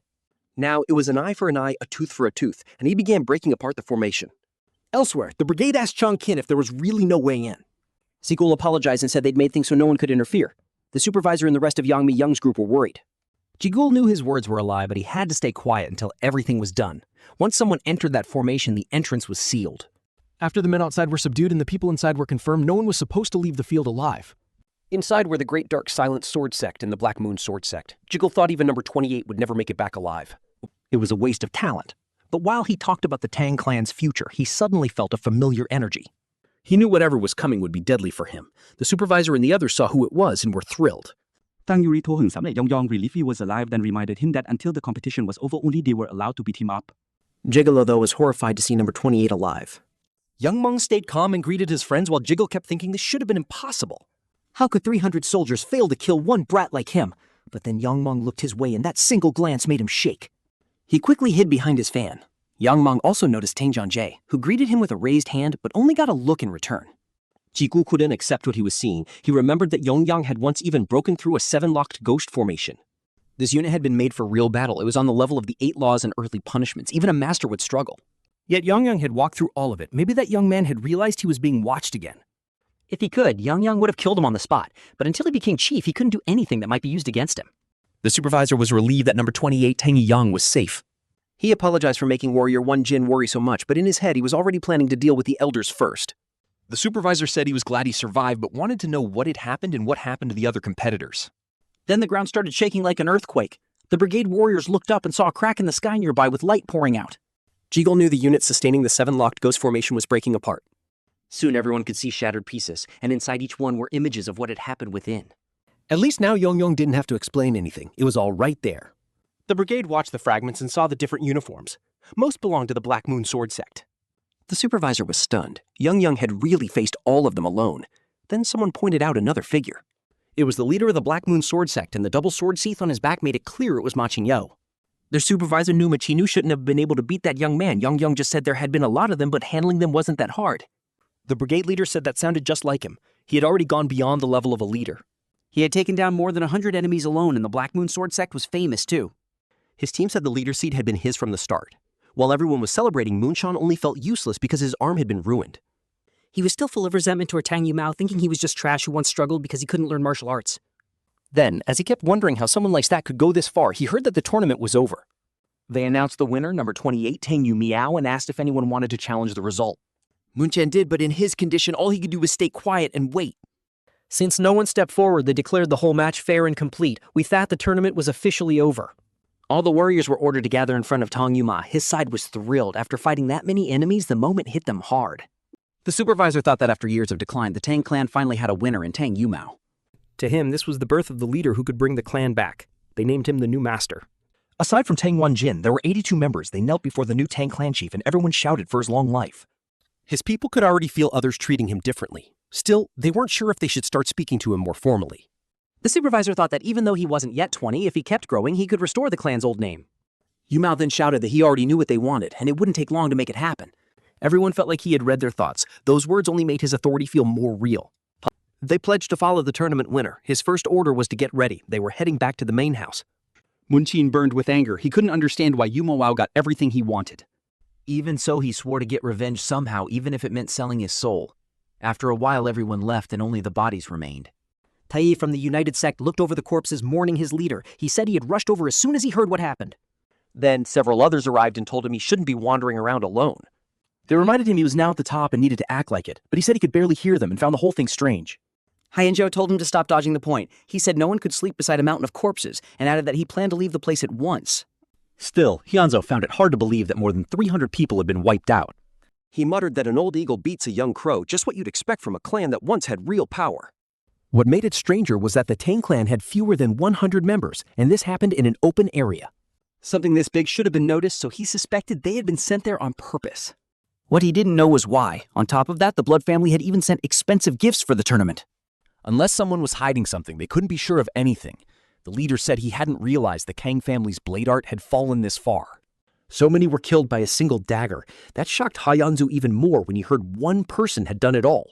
There was no way his eyes were being fooled. Most of the bodies looked like they had been taken down by sword techniques, but some never even drew their weapons, meaning they died in seconds. They needed to find out who did it, so they decided to go to Sichuan. Hyenjo worried they might run into that person on the way. The leader brushed it off, asking if he'd forgotten how he reached the top. He said protecting himself wouldn't be hard, so there was no need to worry. Hanzo Wei knew it wasn't that simple, but he still worried about his master. He told him that fool or not, he truly believed he could handle a fight with that person.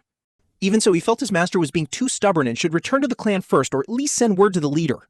Right now, the Black Death Knot Alliance was in the south and the demonic cult in the east. Even then, his master wanted to meet the one who caused this massacre. He started to think his master meant to use the Tang clan against the Black Death Alliance. Either way, he believed the Tanglan had already been weakened for a long time. Still, he honestly hoped things wouldn't come down to sword techniques.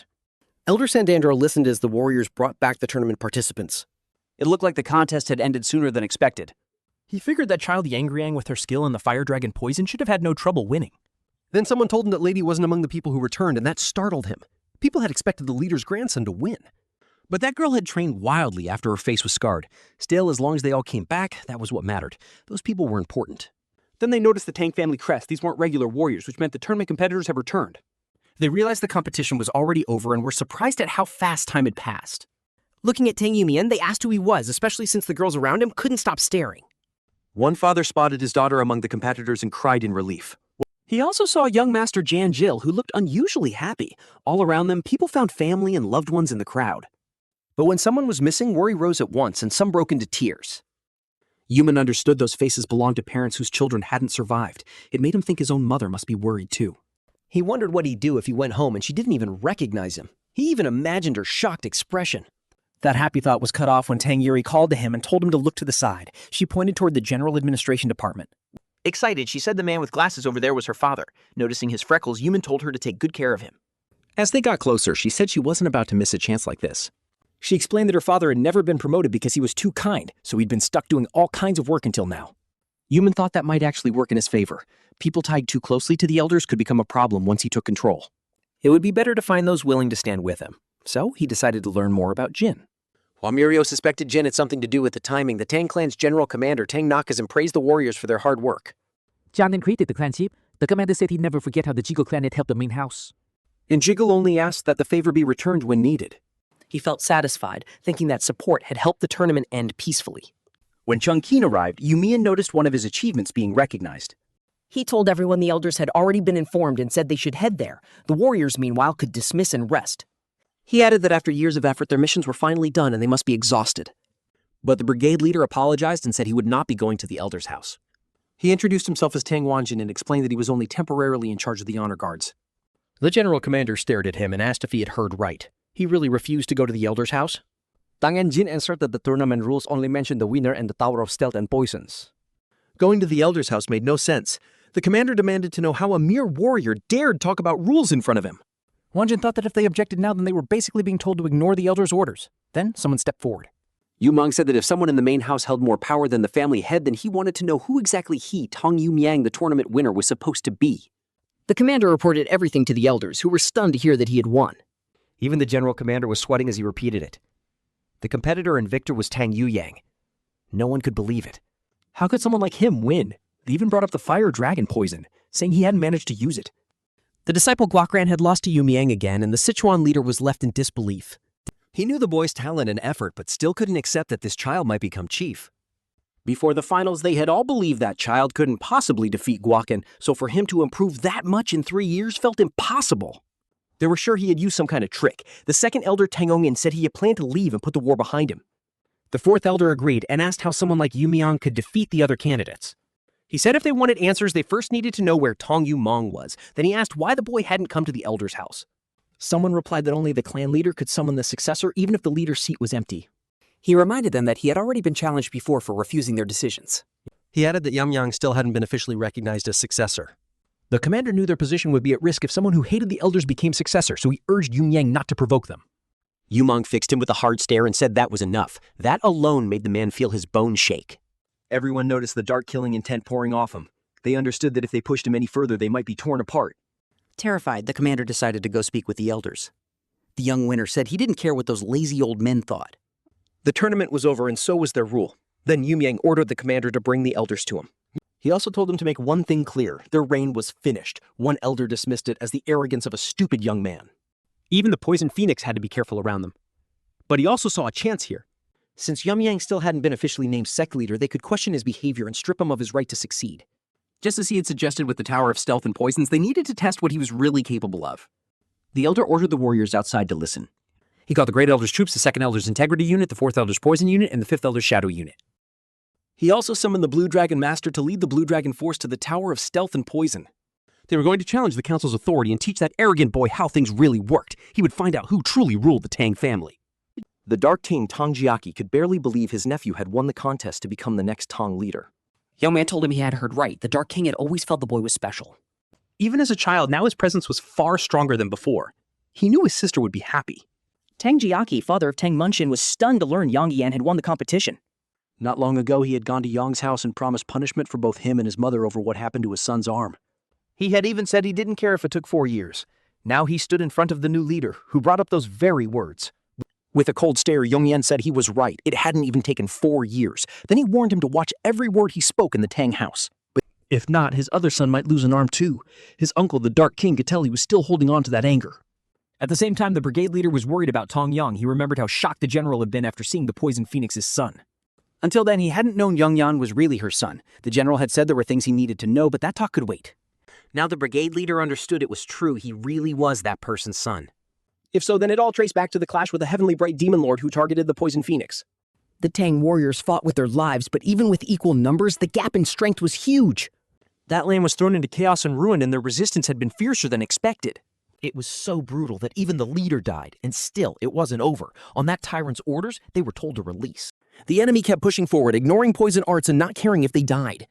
The Tang asked the elders for reinforcements against the heavenly bright demon lord, but the elders refused to help. If they had stepped in, the losses could have been smaller. Instead, those shameless elders blamed the Phoenix, saying the clan would have suffered less if she had just obeyed the heavenly bright demon lord. Unable to join the battle, she still took the blame from the elder leader. Though she had done nothing wrong, she should have been there protecting the young lord in her care. He believed everyone had realized whose son this young man was, especially the ones who failed that day. It felt like fate had given them one more chance, and this time they had to. A loud voice suddenly cut him off and told him to stop. He recognized it at once. Yuyang suggested they head outside and look. The honor guards really intended to stand against the Elder Council. The Elder Leader demanded to know where Tang Yuyang was. The brigade leader realized the young man had predicted this, though he hadn't expected even his own forces to be pinned down. Seeing everyone gathered, he understood the elders felt their power was in danger. The elder leader said their words made no sense and ordered them to bring Yuyang at once, but the young man answered there was no need. He was already there. The Dark King noticed the third elder and the others had all arrived too. They demanded to know how he dared sit in the future clan leader place without their approval. Yuyang answered that he had already proved himself by winning the competition and they were only checking for wrongdoing inside the tower. Then he looked right at them and asked what else they wanted. The elders were furious at his tone. How dare he speak like that before the clan elders? They warned the branch leader that if he wanted to live, he should keep quiet about what happened during the exam. Yuyang had already heard that what happened in the competition was supposed to be spoken of, so the clan's laws seemed looser than he expected. He added that maybe he had received an unfair advantage. One elder snapped back that the Black Moon Sword sect had interfered with nearly 300 enemy fighters. If that still counted as fair, then what didn't?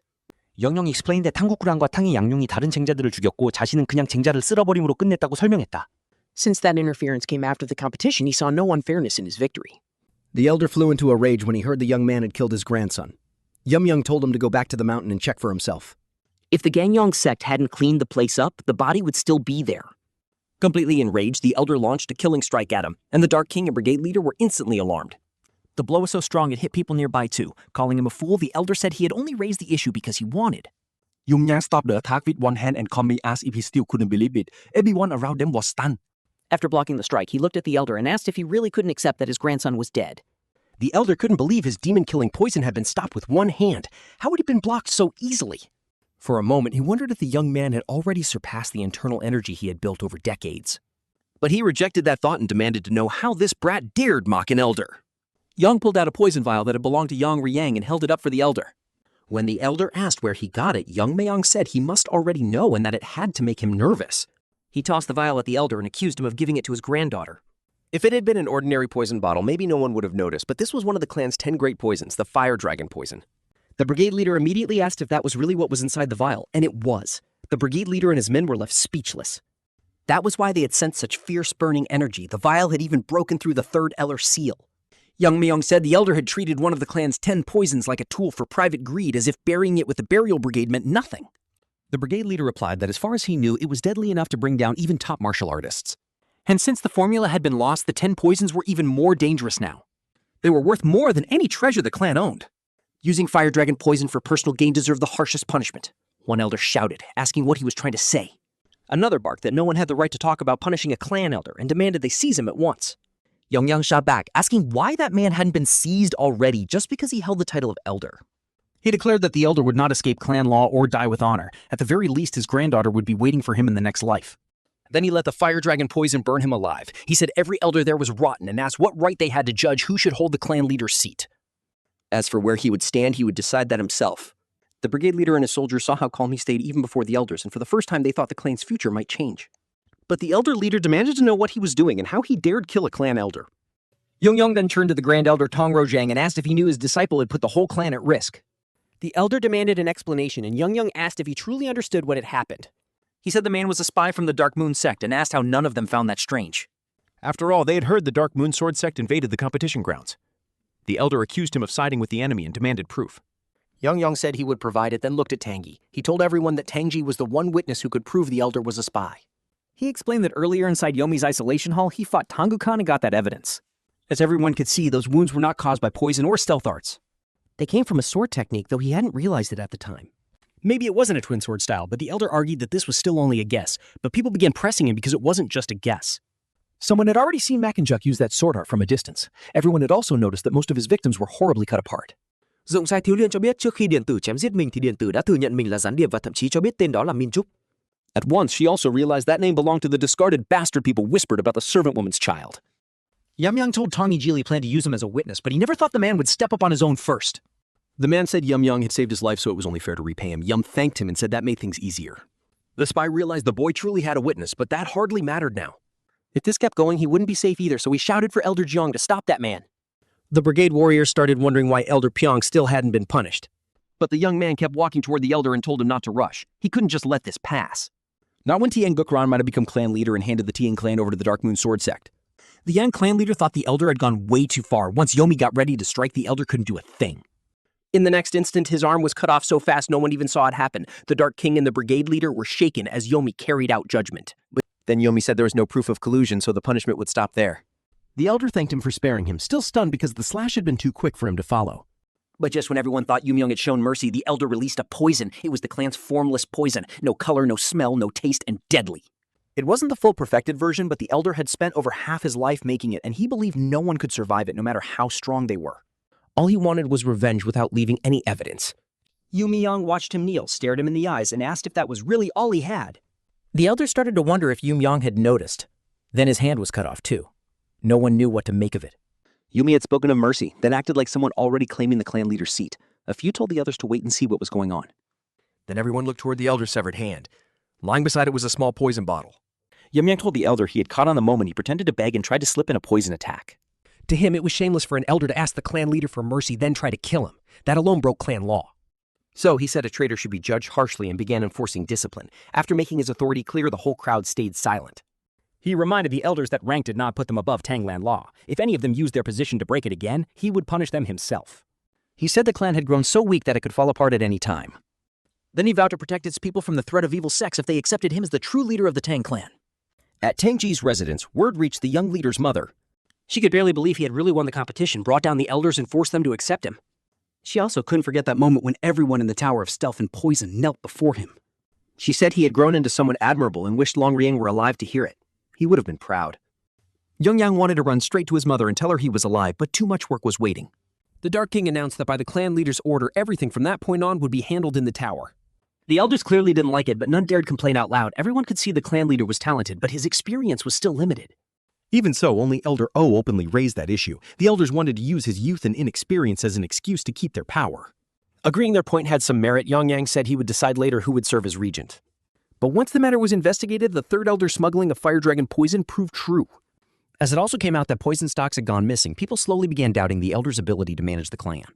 Control of the 10 poisons was then moved to the Tower of Fertility and Poison, stripping the elders of most of their power. Since Yuyang had no interest in taking direct control of the military, the elders would still oversee those forces. But after one elder died, the direct command force and the sovereign spirit force no longer had anyone over them. So both groups were merged into the shadow troops and placed under the Tower of Fertility and Poisons. Yuyang added that anyone unhappy with their treatment should forget about special privileges.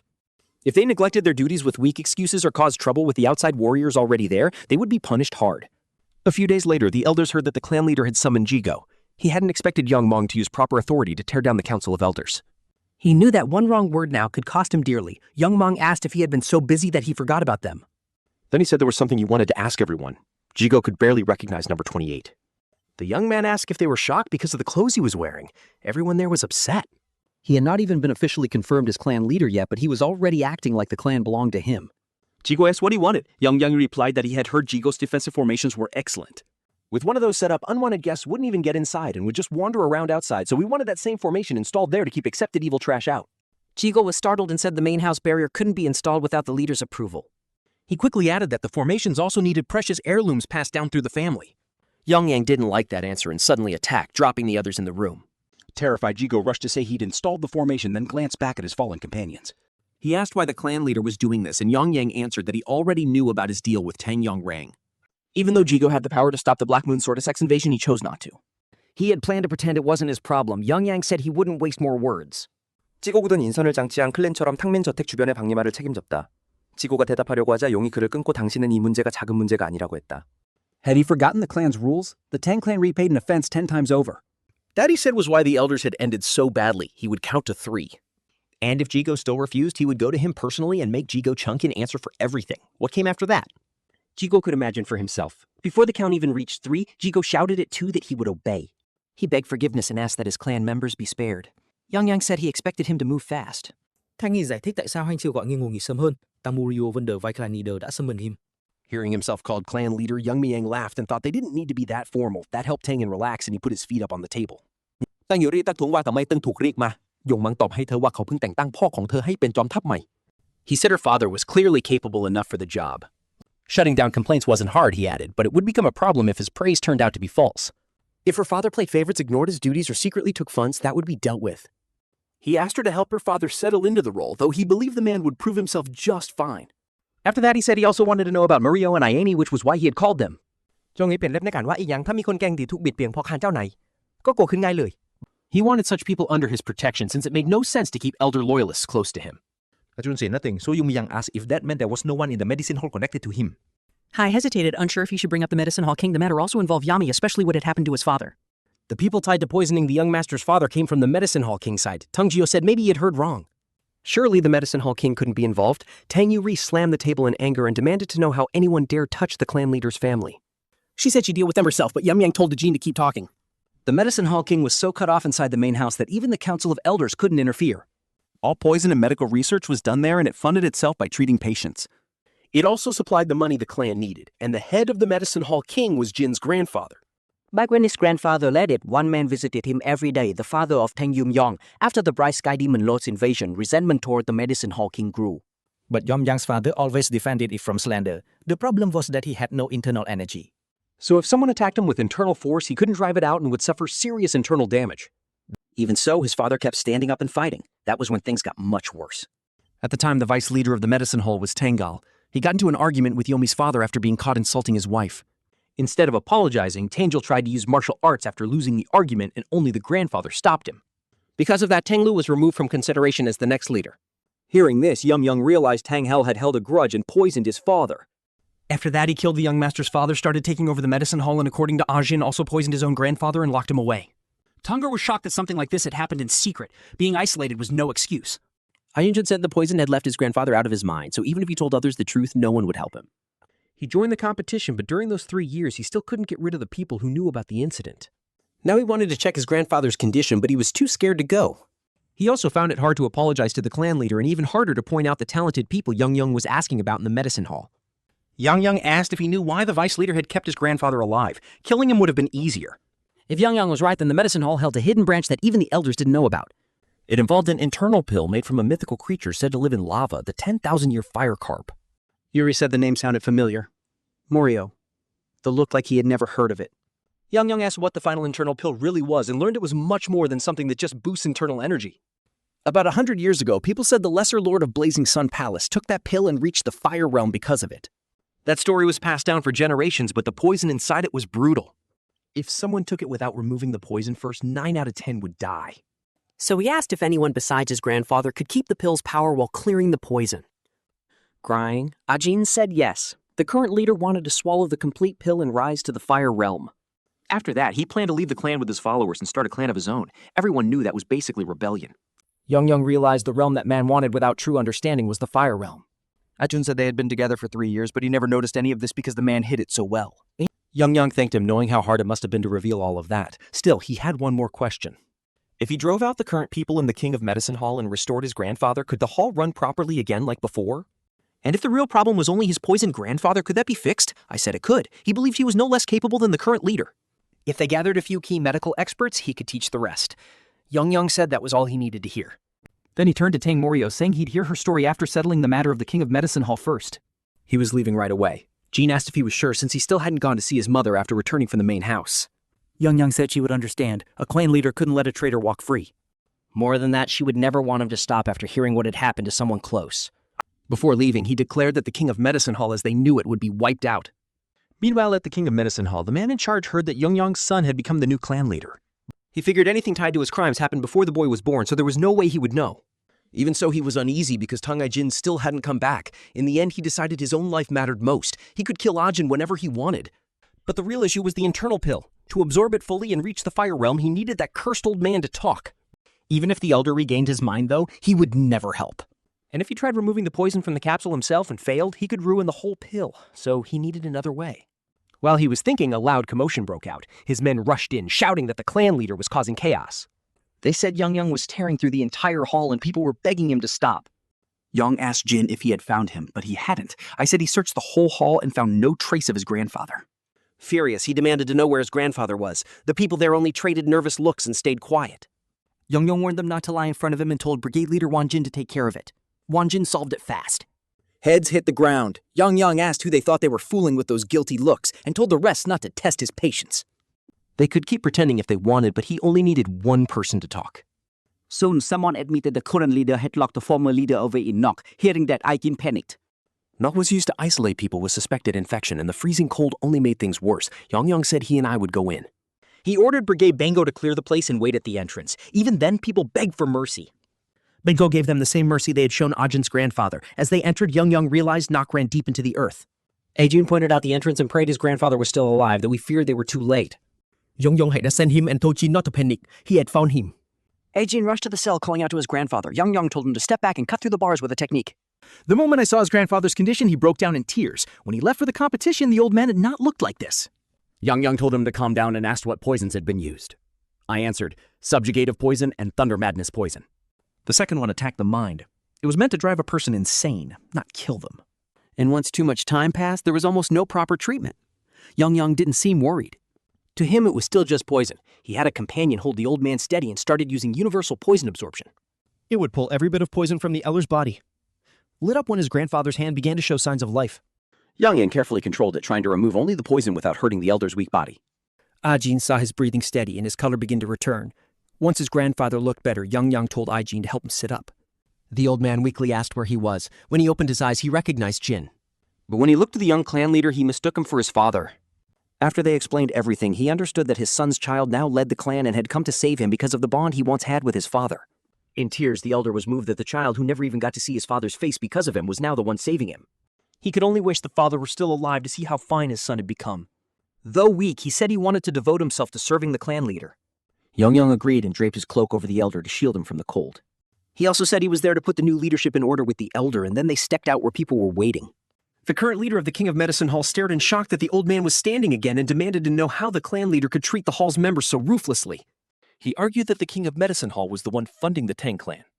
Yuyang asked if he still planned to keep acting after everything that had been uncovered, then said those words would be enough for his last. He turned to the elder and asked whether he had any final words for the man.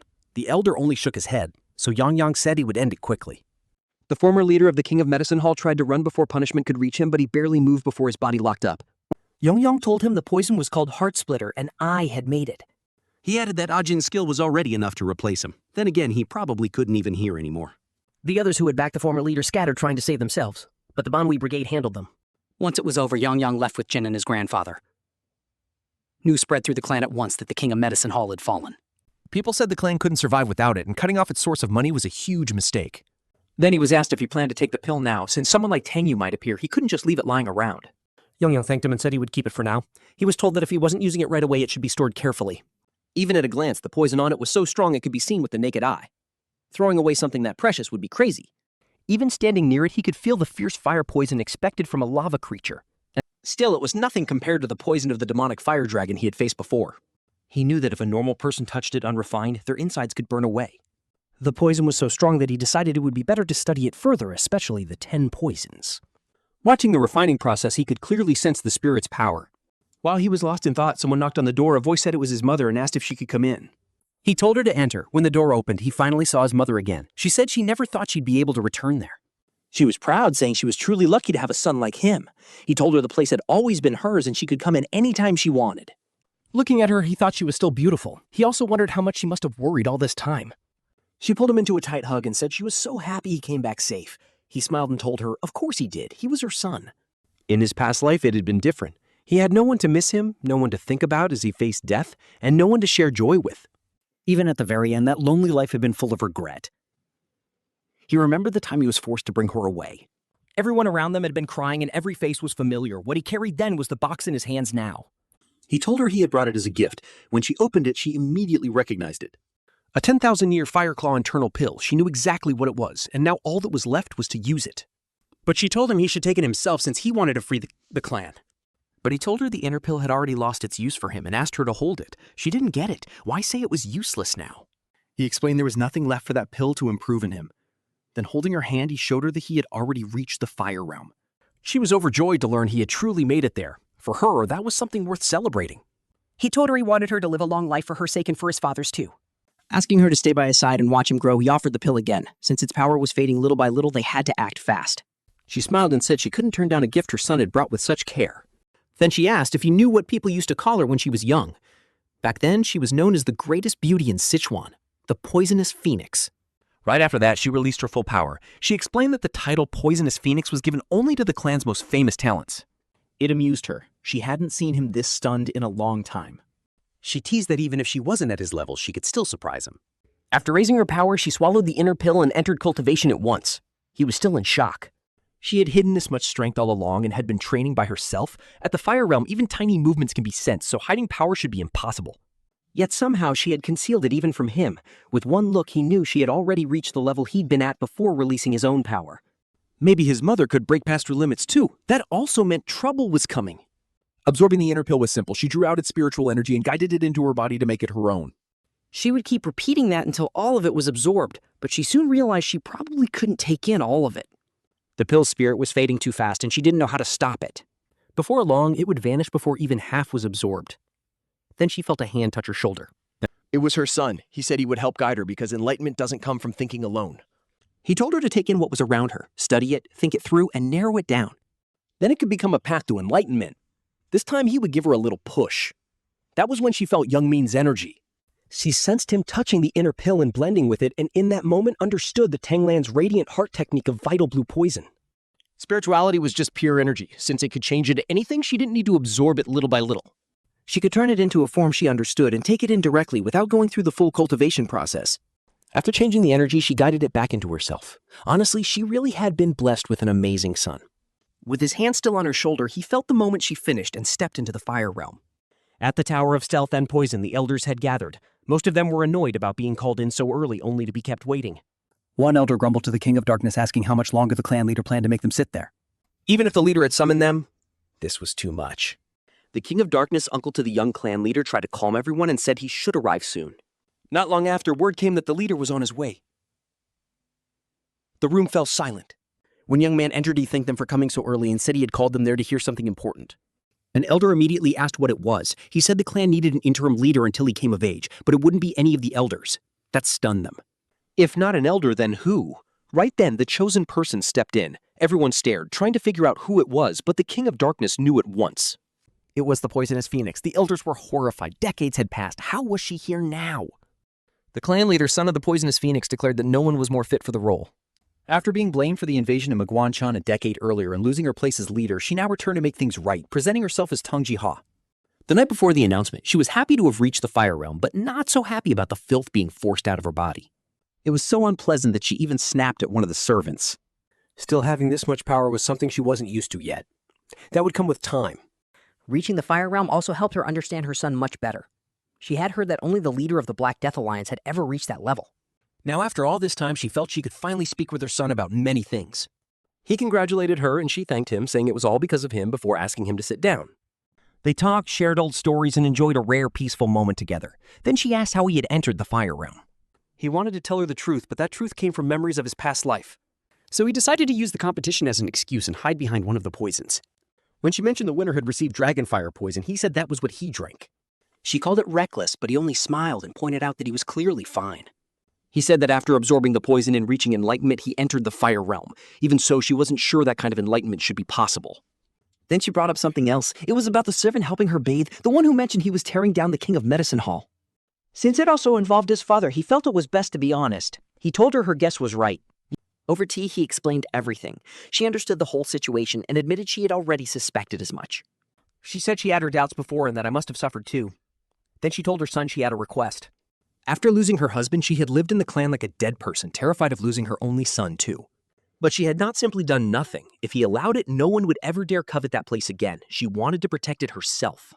Back in the present, she stepped into the meeting hall and every eye turned to her just like years ago. Her brother, the King of Darkness, looked thrilled to see her walk in again. Her son asked everyone to offer sincere congratulations to his mother, Tang Shihai, then announced for all to hear that she would lead the Tang clan. One elder was horrified that she would serve as interim leader. She thanked them for coming and said she would only hold the position until the true leader was ready because that true leader had trusted her with it. She planned to rebuild the clan's damaged foundation. With that, the meeting began, and from then on, Tang Jihai moved boldly. She renamed the King of Medicine Hall after its collapse, and Tang Hoyle was assigned as a healer alongside his grandson. Yuri's father became general manager, and his first order was a full investigation into Gazan. Thang Ji-hyuk vừa được loại bỏ theo cánh lửa Tang Địa Ốc, và bất kỳ ai dùng chức vụ của mình để áp đặt là dãy tháp cũng bị loại bỏ cho dù đó là cánh lãnh đạo. All of it happened in just a few days, and he couldn't help feeling proud of his mother. Thanks to her, the clan's inner problems were finally settled. At first, he only wanted a quiet life with his mother. But things kept changing around him, friends he could trust, guards loyal to him, and more Tangland members gathering at his side. Elsewhere, someone asked to speak with the leader. She wanted to discuss mak-injuk. She said he was famous and known for his strength. 𝗙𝘂𝗹𝗹, leader of the Transforming Heart sect. Her request was simple. Destroy them before Tang could recover its former name, but the Black Death Alliance leader, 𝗙𝘂𝗹𝗹, asked why he should. 𝗙𝘂𝗹𝗹 argued that Machek had been as troublesome as ever. Even after being warned to stay away from the Tang clan because it would be useful one day, instead he disobeyed and attacked them. Worse, he had stood against the leader's authority, so in the end, it was better that he died by the leader's hand. Because if he had returned alive, punishment was waiting for him anyway. Back at his place, Yuyang looked out over his home and thought about how many people he now had to protect. There was a time when just staying healthy was hard because of the way he was born. Now, to stop anyone from using or coveting the Tanglan, he had grown much stronger. Whether it was the Black Death Alliance or anyone else, no one would be allowed to harm the Tang clan again. In the Black Death clan, word spread that the Tanglan had a new leader. More than that, it was the same person who had killed Minjuk, a man not easily beaten. He told her to send a letter to the clan inviting them to Sichuan for the coming meeting. The head of the Tang clan would be invited as well. Later, Yuyang thanked his mother for everything she had done to fix the clan from within. She admitted she had been nervous taking charge again after so long. He told her she had done great, but there was one thing bothering him. She asked why he had hidden his power like last time, saying he must have noticed because he had gone through it himself. He admitted her control was impressive, but now that she had to keep her strength hidden, she said it wasn't just about hiding power. This was the Tang clan's secret art, the vein concealment seal. She wanted her son to learn how to hide his strength too. But he asked why he even needed that. She said the answer was complicated. Since the creator of that art was one of the Tang clan's ancestors, she had to start with his story. In a village in Sichuan, a plague broke out. There was no famine, yet people kept dying. Out of fear, they burned bodies without proper funerals. Soon the whole village was infected and waiting to die, except for one person. A 10-year-old boy was the only one untouched. No one had time to think calmly. To the sick villagers, that boy looked like the source of the plague. Like a cursed child. Driven out, he had nowhere to go and hid in a cave from the rain. He survived by stealing food left at the village shrine to stop the plague, living alone day by day. By the third day, no one came to the shrine anymore. He was the only one left alive. He kept wondering why he alone had survived. But he didn't have long to think about it. Before long, a strange group found him. They saw he had a natural talent for poison. It was the poisonous Moonshadow clan, one of the cruelest assassin groups in Yurum. They kidnapped people and turned them into tools. To keep them from escaping, they fed them poison and only gave the antidote on schedule. The boy grew into a killer and watched his companions die whenever the antidote came too late. That was when he learned the plague in his village had been caused by that poison clan. He finally understood he had never brought the plague. From then on, he trained to become stronger. No matter how deadly the job was, he took it and finished it perfectly. He even killed absolute masters, shocking everyone. His feats raised the clan's name so high that he was named one of the 5 great annihilators and told he could ask for any reward. But he wanted nothing. After fighting so many absolute masters, he had already reached a high level. From the clan's martial arts, he created his ultimate move, the first storm of 10,000 heavenly blossoms. Then, in a single night, the poisonous Moonshadow clan vanished. His mother said that later, his descendants settled in Sichuan and became today's Tang clan. Even now, the world remembers him as the invisible guest. Yang Min acted like he was asleep, already bored by the story. His mother pinched his cheeks lightly to make him listen. He admitted he had never heard that story before. She told him it mattered because it was tied to the vein concealment seal. The Poison Clan had many Fire Realm masters, including the 5 great annihilators and even their sect leader. She said he was only partly right about the storm of 10,000 heavenly blossoms. It wasn't just a hidden weapon skill. It was a technique that controlled energy that caught his attention, and he asked if she meant it truly used energy, not just weapons. In Fire Realm battles, energy clashes with energy. Normal hidden weapons can't pierce the protective energy around a Fire Realm master's body. He realized that no matter how many weapons were thrown, they wouldn't matter. Still, he thought keeping that much energy active all the time had to be hard. His mother could tell that was exactly what he was thinking. She said the answer was the vein concealment seal. Its core was simple. Compress the internal energy moving through the meridians and pack it into one of the 12 main meridians that stop the energy from flowing normally, and wrapped it in true energy, enough to fool even a Fire Realm master who could read energy flow. Still, with enough skill and experience, that trick could be broken down. The true energy guarding that stored power twisted together and formed a new shield around the body. This shield was called Dragon Scale. It was said to be tougher than normal protective energy, almost like real scales. Hearing that, he felt like he had just learned what a real dragon was. She went on. This art wasn't only for cleansing energy or defense. If she released the power sealed in all 12 meridians over many years, she could briefly use more than 10 times her normal internal energy. Yuyang then asked if the storm of 1,000 heavenly blossoms needed that seal to be released first. She said yes. Parts of the method had been passed down with the vein concealment seal, but some were lost. The spoken instructions disappeared too when the 2 elders died suddenly. Even so, she believed her son could master the complete storm of 10,000 blossoms. She told him she was proud to call him her son. He figured the son of the poisonous phoenix could master anything, so he accepted the vein concealment seal from her. Still, he thought drinking poison was the better way. What others feared as poison felt like a miracle medicine to him. He was about to ask Ajin to make some poison when someone suddenly arrived. A servant announced that his friends were here and urgently wanted to see him. Tanjio rushed in, crying and begging for help. Worried, he asked what had happened. She said that if this kept up, her sister would die. He asked if her sister was really dying and said she should have called a doctor, but Mirio said they had already seen several doctors. Medicine and normal treatment couldn't fix this. He asked what she expected him to do and whether her sister had internal injuries. She explained that the 9 yin had cut through her meridians, leaving her in a fatal state. In the Northern Sea Ice Palace, martial artists practiced ice arts, but those who couldn't use ice arts often ended up with deadly conditions. He asked if her family came from those people. Then he mentioned hearing that descendants of the old Northern Sea Ice Palace had settled in Sichuan. She said one of them had married into the Tang clan, which was the strongest clan at the time. But the Tang clan focused on poison and hidden weapons, so no one practiced ice arts or kept that knowledge. But their ancestral ice martial arts were lost long ago, and her sister's illness was treated like a family disease. Young man said he understood. Just then they were told they had arrived at her home. Mirio said her sister had gotten even worse while they were on the way. She cried out for her sister to open her eyes, but the girl already seemed to be turning into ice. The cold in the room was enough to freeze everything, and Youngmin saw it was worse than he expected. He told Morio to listen carefully because he couldn't promise her sister would survive. That terrified Morio. He explained that her sister had been fighting the cold with her innate energy, but she had finally reached her limit. Now she had shut everything down and forced all her energy into her veins. Mirio asked if there was any way to save her. He said there was one option, force the cold out of her body, but if her sister couldn't endure it or if the cold overwhelmed her during the process, she could still die. He wanted to help, but this was his friend's family and he couldn't take that risk lightly, so he left the choice to Morio. She could keep looking for another way or trust him and try this method. In tears, she said they had already tried everything else. She couldn't give up without trying this too. Even knowing it was dangerous for him, she knelt and begged him to save her sister. After taking a deep breath, he said they would begin. He warned them the treatment would be awkward because clothes blocked the flow of energy, so they had no choice. A little shame was better than death. Then he started drawing out the cold from the 9 meridians, mouth, heart, lungs, arms, legs, and the lower abdomen one at a time. He had already cleared the cold above the neck and now had to work downward. One area made him hesitate, but he couldn't stop halfway. He placed his fingers on the soft spot and began pulling out the coal.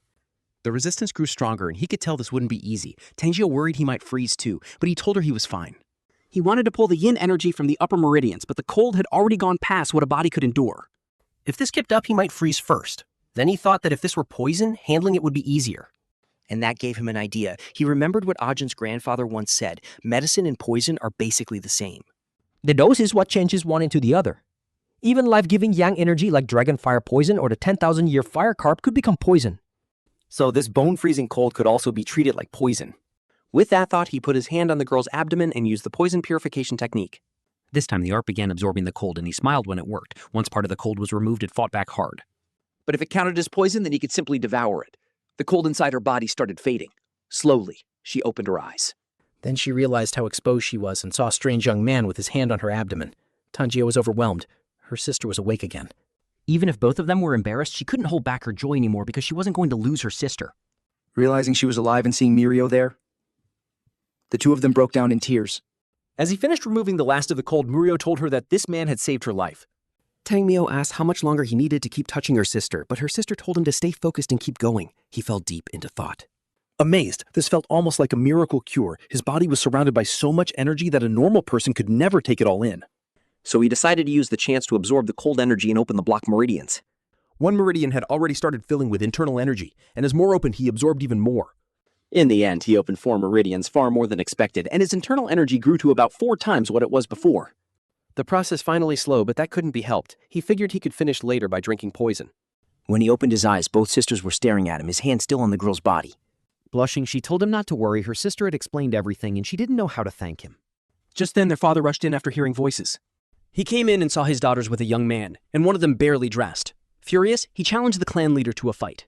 But the misunderstanding was quickly cleared up, and he learned the young master had been saving his daughter's life. Ashamed of what he'd assumed, the father said he didn't have words to express his thanks.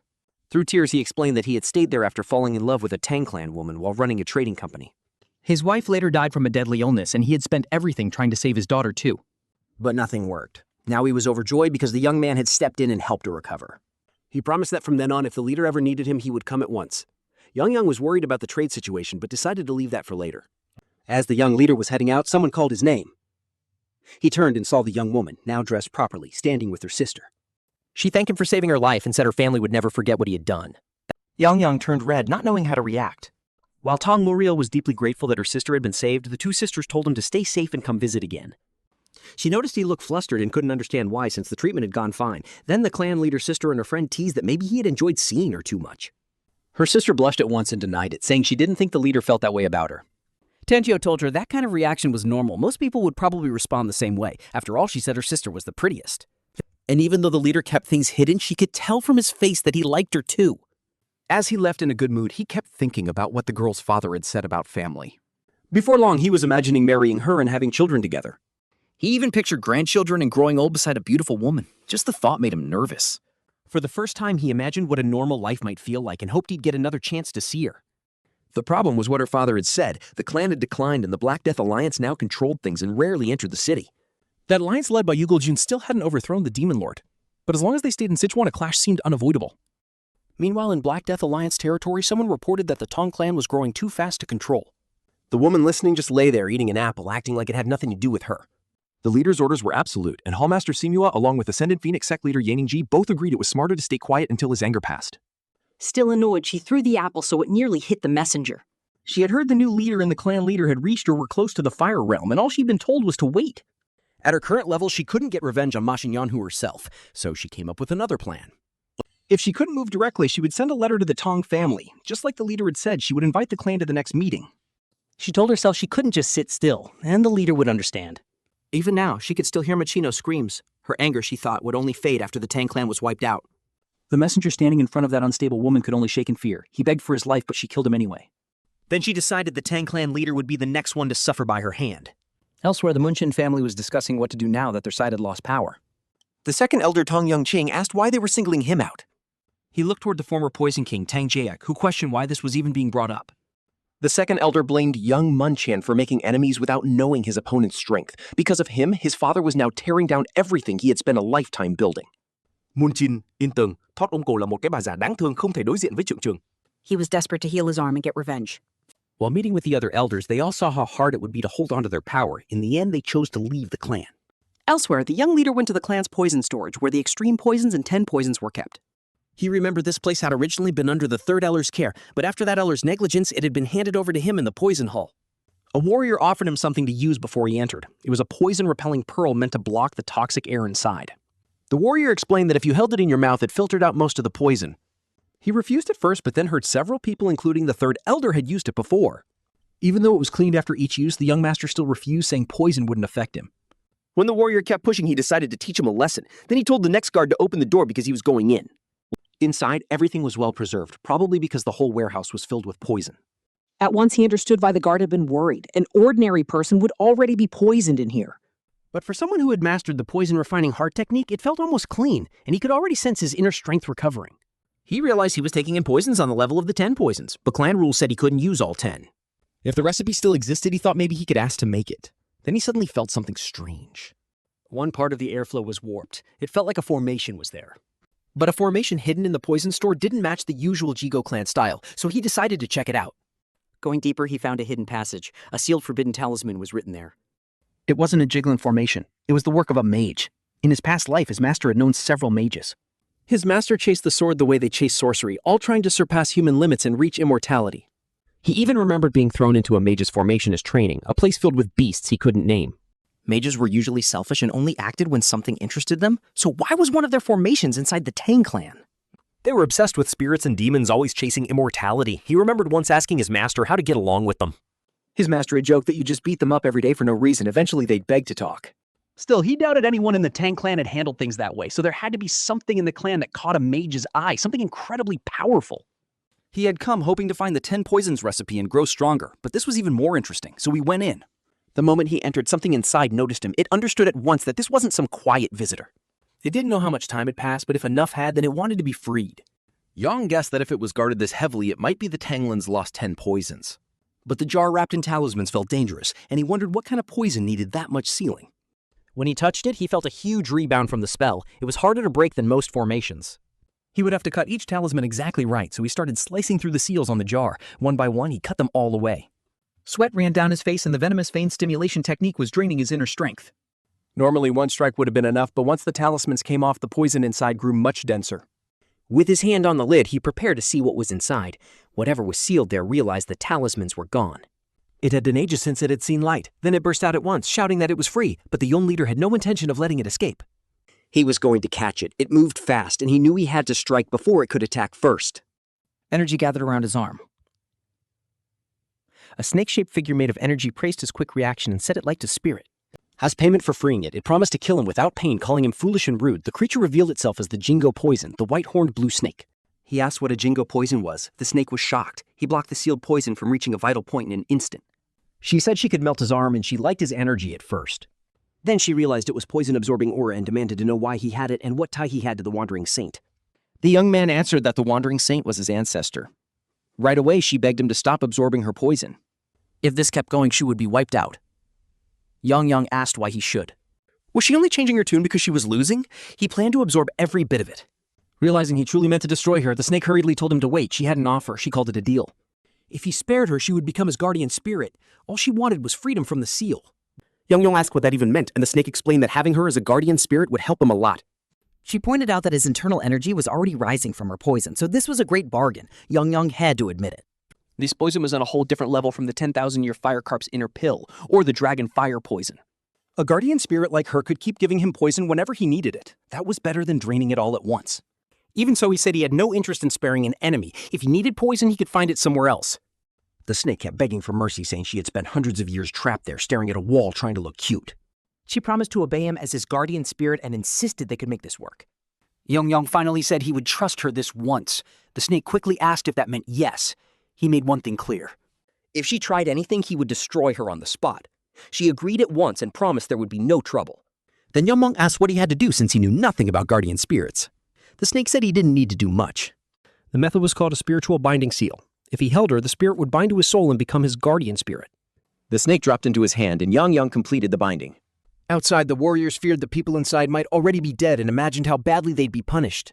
Still, they hesitated because no one had ordered them to enter. At last, one of them grabbed a pearl, deciding he'd deal with the punishment later.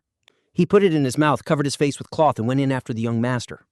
When he entered, he saw light wrapped around Yuyang. The others shouted in confusion, and the whole place started shaking. The eighth asked if the leader was safe and what that strange noise around the clan head was. Yum realized it was the aura of a dragon-scale guardian spirit. It was different from a normal one because the poisonous snake had transformed, filling all 12 meridians. From then on, he would have to control that power, and everyone's attention was now on him. His guardian spirit asked if he really needed to care about the people below, saying the Wandering Saint was showing himself openly. Instead, Yuyang flicked it with 2 fingers to teach it some manners. After that, it explained that no one could see it unless he allowed it, especially with an aura of this strong. He told the spirit it was still annoying. This time he just wanted to live a normal life. Hearing that, the guardian spirit reacted like it had come back from the dead. Then it asked if he really could do that. After all, there had to be a reason he inherited the Wandering Saint's power, just like his ancestor. Yuyang asked if it had once been enslaved, but the spirit clearly didn't want to talk about it. Still, it admitted it had been worked until death. Then a sorcerer trapped it and sealed it in a jar. Looking at Yangmeng, the guardian felt there was a reason he was connected to that sorcerer. After all, it was only a spirit that many sorcerers wanted as a guardian, and his ancestor had once helped its side. Yuyang figured his ancestor might have been a lot like his master. Then he started thinking about what the spirit said, that maybe it had some greater purpose. He couldn't be sure, but it seemed possible. Just then, a brigade warrior rushed in and said they had to leave at once. There had been an attack by the evil faction near the main house in Sichuan. Yono was carrying his master who looked badly hurt, and they were surrounded by several enemies. The rider circled them and demanded to know why men from the Orthodox sect were there. The master told his disciple to leave him behind and run. He would handle the rest. But the disciple knew they were facing hundreds from the evil faction, led by Palace Lord Zheng Tichin. Their pursuers said they had seen him arrive in Chengdu, so it was obvious they were seeking the Tang clan's help. If they captured them and handed them over, they'd be rewarded with top martial arts. At that moment, the Tang clan leader arrived with brigade members. They saw the master and disciple in yellow and guessed they were from the righteous faction, so the others had to be from the evil side. The Tang group said to hear the righteous men out. They might be guests. Looking around, the disciple realized the rough warriors on guard had come to help. Seeing the badly injured man he carried, one of them told everyone to step back. Then the brigade leader said he would handle the wounded man. Huno asked if they shouldn't help fight since more than 200 enemies were chasing them. The brigade leader thanked him and said there was no need to worry. If he doubted it, he could stay and watch. One of the evil men glared at the leader and asked who he thought he was to block their path. He was told this was the man who won the Tonglen competition and returned as the new clan leader. Even then, the man wasn't scared. He laughed, saying the leader just looked like a pretty boy. Was he really planning to fight him? That kind of confidence was pure arrogance. He yelled that they had only been spared because of their leader's mercy. Yuyang only smiled and said they started this so they had no right to complain. The next second they began dropping one after another. Yuyang had already unleashed a rain of needles at them. The Tang side shouted for their leader to show no mercy. The enemy would be wiped out fast. Taking more needles, Yuyang said he'd destroy them all first. Their band leader hit the ground with a needle stuck in his skull, and the others could only stare as the poison needle pierced him. Yuyang raised another volley. In moments, the rain of needles struck the rest as well. The surviving band members thought it was insane. Then Yuyang realized he had attacked so fast he never coated the needles with poison. His guardian spirit told him it didn't matter. The needles had already absorbed his poison, and very few people in the world could survive that. Looking at the spirit, he realized it might be even more useful than he first thought. Hono watched in disbelief at the clan leader's skill. The others were just as stunned by how quickly the enemy fighters had been erased. Everyone said the Tang clan was declining. Yet no one mentioned they had a monster like this. The enemy tried to steady themselves, saying it was fine, it was only one person. Even if that kid had reached the Fire Realm, he couldn't keep using a move like that forever, so they ordered everyone forward to bring him down. Charging the leader, one man warned this would be his end. As he struck, he mocked him, asking where all that confidence had gone. He regretted it instantly. Yuyang caught the sword bare-handed and shattered it. He thought Dragon Scale worked well while the enemy stood stunned that his weapon had been blocked by a hand. A moment later, the broken blade pieces burst out like a storm of 1,000 celestial blossoms. Hono thought the Tang clan had fallen, but now he knew he was wrong. Their power was still terrifying. He believed that if they joined forces against the Black Death Alliance, just as 𝗙𝗂𝗹 had planned, they might have a chance. Then someone noticed the disciple was still standing there, but he was only staring in awe at the young master's power. The Tang clan leader said they would talk more at the main house later. At that moment, he understood one thing clearly. They could never afford to make an enemy of the Tang clan. A few days earlier, on the outskirts of Sichuan, the two of them were eating at a small inn. That was when Hyunseo noticed 𝗙𝗂𝗹 seemed off. He was much more tense than usual. Then the leader of the Black Death Alliance walked in, saying he liked eating there because the place was pleasant. Hanyo was shocked. The man had come right beside him, and he hadn't sensed a thing. That meant he was incredibly strong, so he asked who he was. 𝗙𝗂𝗹 quietly warned him that the man was from the Yu clan. After apologizing for interrupting their meal, the leader asked what two martial artists from the combined sect were doing in his territory. Hanyo had only chosen that remote inn to avoid trouble with unorthodox factions.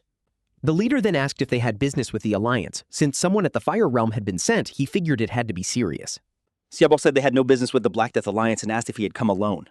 The leader asked what the issue was, if 𝗙𝗂𝗹 wanted, and if he was alone, they could settle it in a spar right there. 𝗙𝗂𝗹 replied that, believe it or not, he had lived twice as long as that young man. The Black Death Alliance leader mockingly asked if he was here to pay respects. Hanyo could tell 𝗙𝗂𝗹 was more fired up than usual. He really was planning to fight, and the Alliance leader took it as arrogant boldness. Chamchang said he had crushed everyone with his own hands 10 years ago. If fighting was the only way 𝗙𝗂𝗹 would understand, they could move somewhere nearby and finish it quickly. 𝗙𝗂𝗹 hearing that he couldn't just sit still. He said no one should stop him. He was going to show that reckless bastard that the martial arts of the joined sect were stronger. So he ended up clashing with the Black Death Alliance leader, and Yanmong could tell right away this was unlike any fight he'd seen before. The others arrived after them. No one moved lightly around the Black Death Alliance leader. Once they reached the battleground, he got ready. 𝗙𝗂𝗹 immediately told him to stay out of it. The Alliance leader, though, stayed relaxed, almost eager to start. Huno said the fight moved so fast his eyes couldn't follow. Even so, he could tell the sword art was no joke, powered by strong internal energy. It was a clever method, using resonating internal energy to push away an enemy's power. More than once, Huno lost track of the clash between two Fire Realm fighters. In the end, he watched the Tang clan leader instead because the fight itself was too fast to read. Then he heard the Alliance leader mock 𝗙𝗂𝗹, saying this couldn't be all he had, and telling him to back up all that bragging about energy. 𝗙𝗂𝗹 answered that he was about to show his true level. He was preparing the joint six supreme art, the real form of the demon sword technique. C pressed harder and harder. For a moment, it looked like he might actually bring the man down. But when Huno focused again, he realized 𝗙𝗂𝗹 was only the one attacking. The Alliance leader was blocking every strike at the last instant, like he was testing 𝗙𝗂𝗹 the whole time. Certain this would crush that smug attitude, 𝗙𝗂𝗹 unleashed the demon sword technique. The leader only laughed and asked if that was really how it was supposed to be used. He slipped past it with ease. Even though 𝗙𝗂𝗹 thought the secret art had finished him, even worn down from the battle, 𝗙𝗂𝗹 still believed he'd won. The two tried to retreat at once, but the enemy stopped him. He'd only been measuring the technique. He wanted to judge whether it was worthy of being called one of the main Orthodox faction's arts. Even if they named it the Demon Sword, he said it was still just internal energy amplified through a blade. Then both of them froze. He was using the demon sword technique with only his fingers. They were stunned. If they had truly grasped the principle, they'd know it wasn't tied to a sword alone. As he repeated the move, he said he did respect where the art came from. Still, he wanted a better name, something like Divine Subjugation Technique. That meant Yu-Gil-jun, leader of the Black Death Alliance, was using an orthodox art as if it were his own. Worse, his finger technique was even stronger than the demon sword. He said that if the elder brother hadn't burned the last of his internal energy to stop it, neither of them would have survived. Yuyang realized then that this enemy was truly in the fire realm. Getting the leader's attention, he explained that he and his elder brother had come for a reason. They wanted his help for the great martial arts tournament. The heavenly demon cult had once been strong enough to stand against the 9 major sects and the rest of the martial world. Even through many uprisings, the orthodox side never dared challenge them head-on.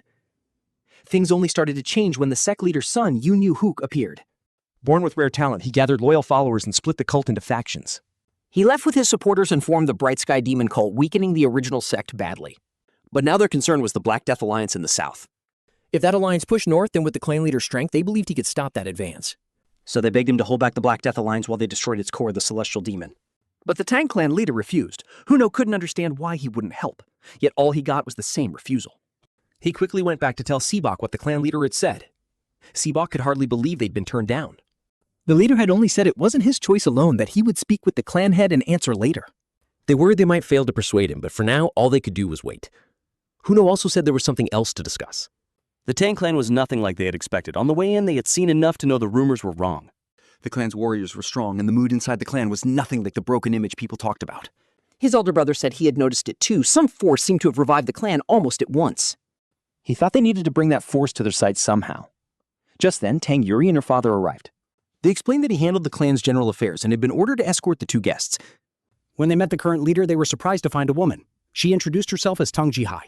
She said she was the acting leader of the Sichuan Tang clan. The moment they sensed her energy, they understood. She was also in the fire realm. Now it made sense why the Tang clan had recovered. The clan head was powerful, and even the acting leader had reached the fire realm. They explained that their sect urgently needed support to wipe out an evil sect and asked her to please think it over, but her son had already refused once. She asked if he still felt the same, and he said yes. So they asked why he still rejected it, as if stopping that evil sect was impossible. The leader answered that from what he knew, the Black Death Alliance didn't torment ordinary people. They took protection fees, yes, but they also wiped out bandits almost like Orthodox groups did. If that was the case, he said, there was no reason to strike them first. He also reminded them that when the Black Death Alliance and the Finger of the Bright Sky Demon attacked and destroyed a Tanglon branch, not one Orthodox faction came to help. He said he understood why they had to protect their own sects first, and he wasn't blaming them. But now those same people were asking for aid in the name of wiping out evil sects. His words hit so hard that neither of them could raise their heads. They talked about justice, but only moved when their own sects were in danger. The elder brother looked like he might lose his temper again, so he forced himself to stay calm and said they were willing to pay a fair price, asking her to reconsider. Yum replied that if they meant that, then they could discuss how many forces the Tangland might send. But first he wanted to know the price they were prepared to pay. The 2 visitors left badly shaken. The amount demanded was equal to several years of their sect's upkeep. They said only someone very confident would ask for that much. The clan leader's martial skill was definitely impressive, but it was still hard to judge. He might be at the same level as their enemy, or even higher. Watching them, Yomi wondered if they had noticed that he had kept his meridians open. He was far sharper than he looked. This wasn't just about squeezing money out of them. His son said the idea hadn't come out of nowhere. They kept talking about the Black Death Alliance like they were the righteous side, but he didn't trust them.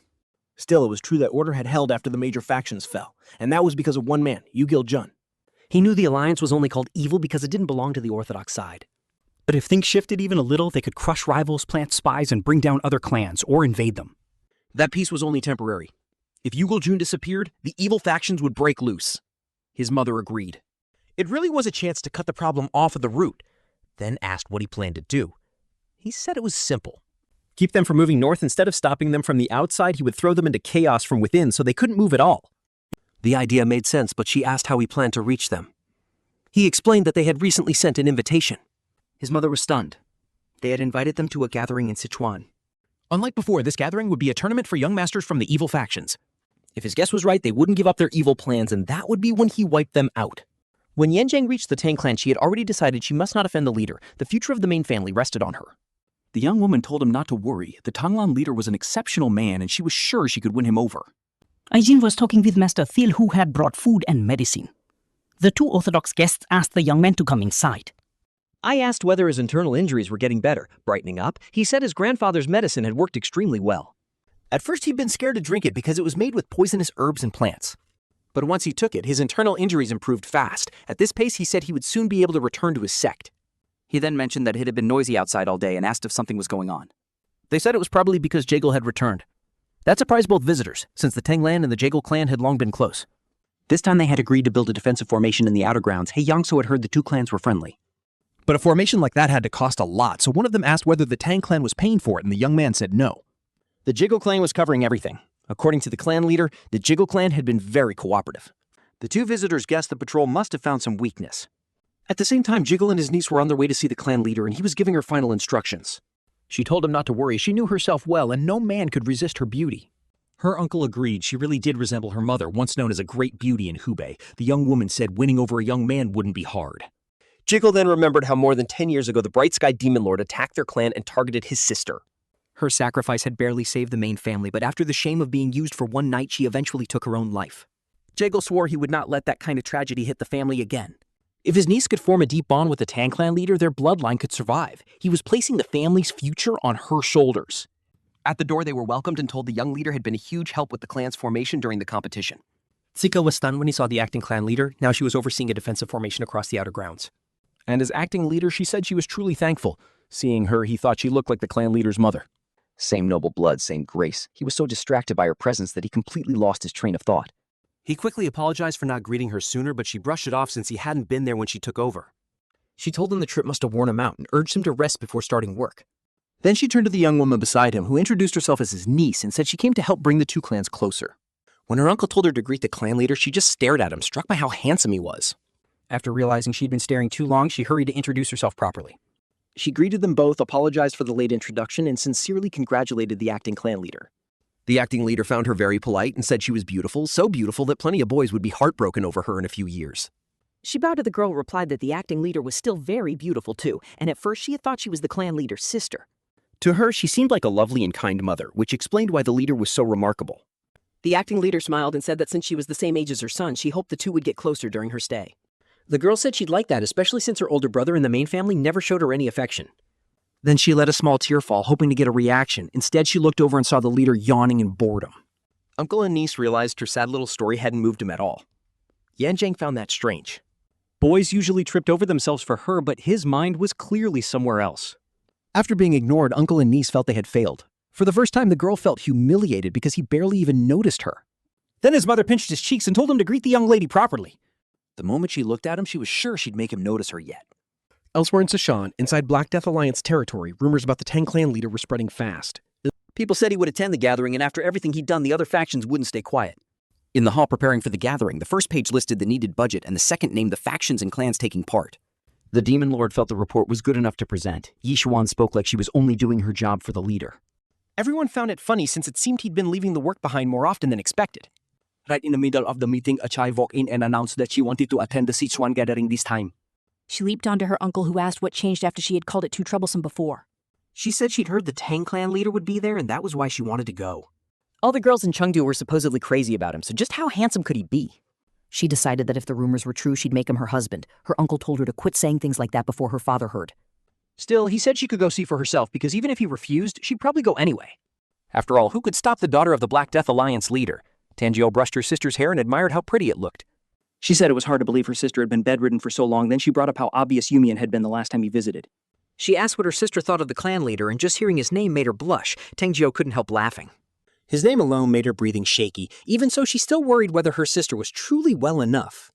She asked if the young master would be going to the Sichuan gathering since they might not see him for a long while. After all, it was basically a meeting of dark factions, and she feared it would be dangerous. Tang Morio teased that it would be a problem if some girl from that side fell for him. Her sister immediately turned gloomy and murmured, that would be awful. So Tang Morio suggested they should go to the Sichuan gathering too. Her sister worried the clan leader might not want them there. Murio grabbed her by the arm and told her not to worry. She already had a plan. Meanwhile, in the leader's office, Jiggle's niece asked to go with him as his servant. She said she'd heard the young masters of the dark factions would be competing there. Yuman didn't think that was a problem since he'd already been told he could bring one bodyguard and one servant. Still, he warned her this was not a vacation trip. Then Tang Morio burst into the young leader's office. Yuman lit up at once, saying he'd felt someone coming. Of course it was her. Cheerfully, he said she and her sister must have something to tell him. 𝗙𝘂𝗹 immediately fixed her eyes on Yanzhang, who had already been in the room. Without backing down, she asked who that girl was, and Yanzhang shot the same question right back. Yuman seemed to catch on, and Miss Miso asked what was going on. Tang Morio said she and her sister wanted to attend the gathering with him. That caught him off guard for a moment. He asked if she meant going as his bodyguard and Miss Miso as his servant. Murio quickly said that was the perfect arrangement, doing her best to ignore the other girl already there, but Yanzhang quickly picked up on it. They acted like this because they were very close to the clan leader. She also noticed Miss Miso had a special kind of beauty, almost on the level of the clan leader's mother. If a woman like that stayed by his side, Yuyang knew her own plan could fall apart. The leader said he was glad Manhwa wanted to be his bodyguard, but he couldn't take Miss Miso since he already had someone for the servant role. That made Mo angry, and she snapped that if her sister couldn't go, then she wouldn't go either. So, Yumian would have to choose someone else in her place. Her sister tried to calm her, saying it was all right if she couldn't come. Even though she was clearly sad, she told Manhwa to go alone. Manhwa, upset, said fine. Her sister could stay behind if she wanted, and if the clan leader didn't want her there, they shouldn't force it. Then, wanting a private word, Manhwa called the leader aside.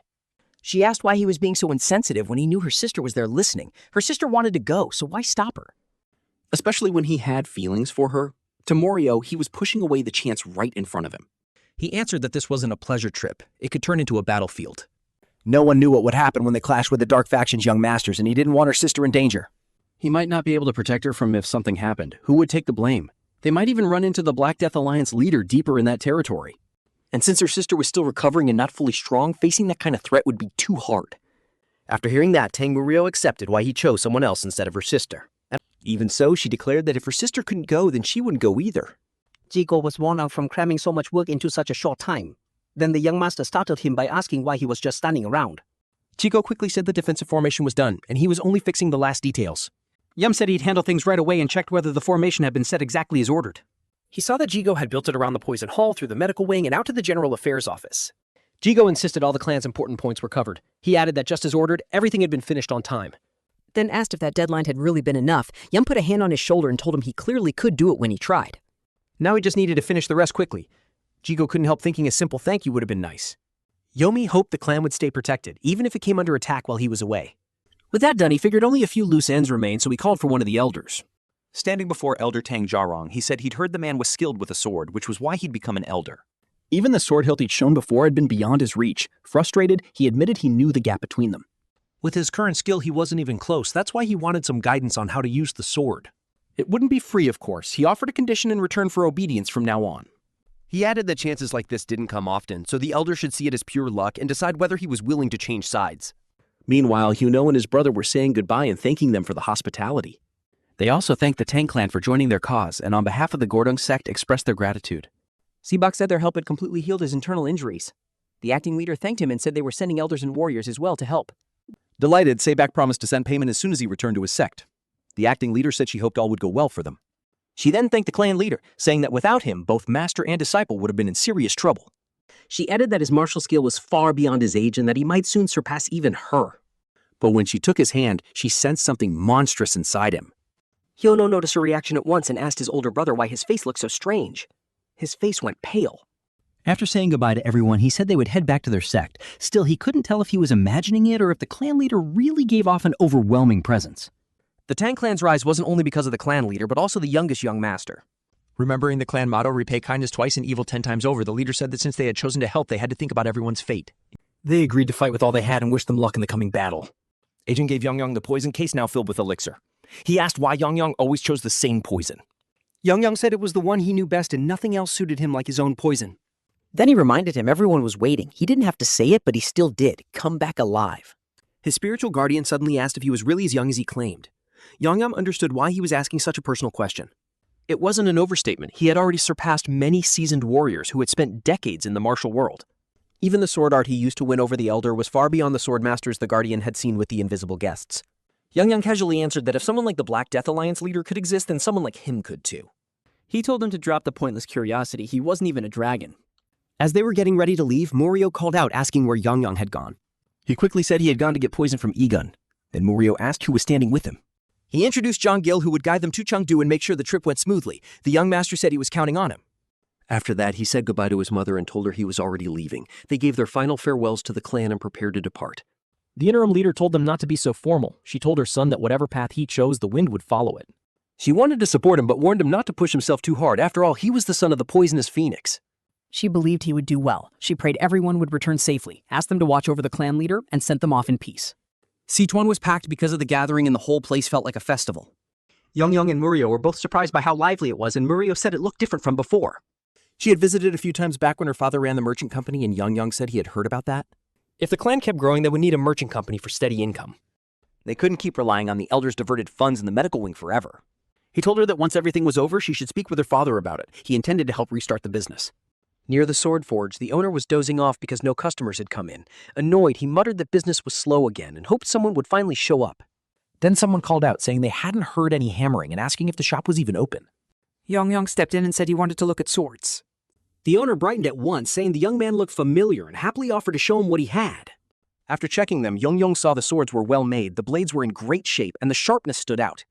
The owner's pride was justified. They were excellent. They were a little plain, but the cutting edge was outstanding. The blacksmith was amazed that Yuyang figured all that out just by handling them a few times. Yuyang said every sword there looked high quality and he would pick one that fit him best. Excited, the owner told him to wait and hurried off. He returned with a box. Proudly, he asked Yuyang to open it. When Yuyang lifted the lid, he immediately knew it was a true masterpiece. The weapon was called the Demon Slayer sword, and it really lived up to the name. Even with limited knowledge of swords, Yuyang could tell how incredible it was. The blacksmith explained that his master had started forging it but died of illness, so he had taken over and finished the blade himself. He proudly asked what Yuyang thought, calling it worthy of the title masterpiece. Yuyang felt it was on the same level as the sword from his past life, and he could sense the sharp aura pouring from it. Still, as amazing as it was, he didn't need a sword like that. Instead, he told the blacksmith he should be proud of what he had made. But a blade like this would attract too much attention. A simpler sword suited him better, so he decided to buy the one he had chosen earlier. The blacksmith looked disappointed but accepted it. Just as they were finishing the sale, a group of troublemakers barged in, asking what was going on. The blacksmith nervously called one of them young Master Yun. The young man complained that he had ordered the best sword and accused the blacksmith of trying to cheat him. He demanded to know how a mere smith dared mock him. The blacksmith quickly tried to explain it was all a misunderstanding. Watching them, Yuyang felt something was off. They looked more like bodyguards than ordinary men. His spiritual guardian agreed it was demonic energy. He had felt that same presence before with the invisible guest. What he couldn't understand was why demon sack dogs were in Sichuan. The young master ordered Yuyang to move aside so he could punish the blacksmith, warning that if he didn't, he'd be next. Yuyang answered with a strike from 2 fingers, calling him a loudmouth fool. That single hit was enough to shake the troublemaker. His guards did not like seeing their master treated that way. Yuyang coldly added that someone at his level couldn't use a greatsword properly. Anyway, one bodyguard shouted, asking how he dared touch Namjin's grandson, the young lord of the Hanyang sect under the Black Death Alliance. But the Tanglan leader couldn't care less about that title. He cut straight to the real question and asked what ties they had to the demon sect. Then he simply stood there waiting. Offended, they demanded to know how he dared slander their sect like that. They told their young master to get behind them. They believed they could settle this themselves. After taking down all the bodyguards, he declared that from now on the Celestial Moon Brigade would take charge of young Master Yun. He ordered the rest to handle the others. The man was shocked, though he admitted the cover had been perfect, and asked how he had noticed them. The answer was simple. The stink of demon sect trash gave them away from far off. He asked the young master if seeing his guards fall still didn't make him feel any danger. Then he told him to worry more about what was in his hand instead of just stuffing it full. To him, those fallen men were all the same. Their leader ordered his men to protect young Master Yun while he taught this fool a lesson. They dragged away the screaming young master. Yuyang noticed that for all his arrogance, the loud brat had no idea who they really were, and never crossed their minds to stop and think. They only knew fear. When they attacked, he slipped past them and broke their swords right after. Some of them were stunned, thinking they had moved faster than him. One thought he had already won and rushed in to finish it. Instead, he dropped to the ground. The others could only stare. The girls were frightened, but they tried not to show it. The young men who had challenged Ferrer looked close to tears. They stared at the scene. One young man holding a sword, the other kneeling before him. After swinging the blade, young Meng knew it truly was a masterpiece. The balance between the hilt and blade was nearly flawless. The blacksmith had done the work of a real master. Yang Meng praised the dead master for creating such a sword, then added that the disciple who finished it was impressive too. Every craftsman hopes a great weapon reaches the right owner, and he felt this sword would one day find its true master. The master's last wish had been clear. Only give the sword to someone who truly understood its worth. The blacksmith was thrilled, believing he had finally found the rightful owner of the Demon Slayer sword. Holding it, Yuyang looked at the rest and asked who wanted to try next. They all rushed him at once. That only made him smile a little. This was exactly what he wanted, a chance to train more. By now, the girls were too worn out to be shocked by anything he did. They couldn't even tell when he had learned swordsmanship, and someone muttered that everything was going far too smoothly. He figured those Black Death Alliance idiots had no clue he belonged to the Divine Celestial Demon sect. He believed Yoso Changsan had the talent needed to carry the Yun clan line. If he could make the boys show his martial skill at the gathering, that would be the first step to breaking their power. By the time anyone understood, the demonic path would already control Sichuan. Then his subordinates came rushing in, shouting and badly wounded. He found it strange when a brigade member brought in So Chong, reporting that young Master Yun was under attack by a large group.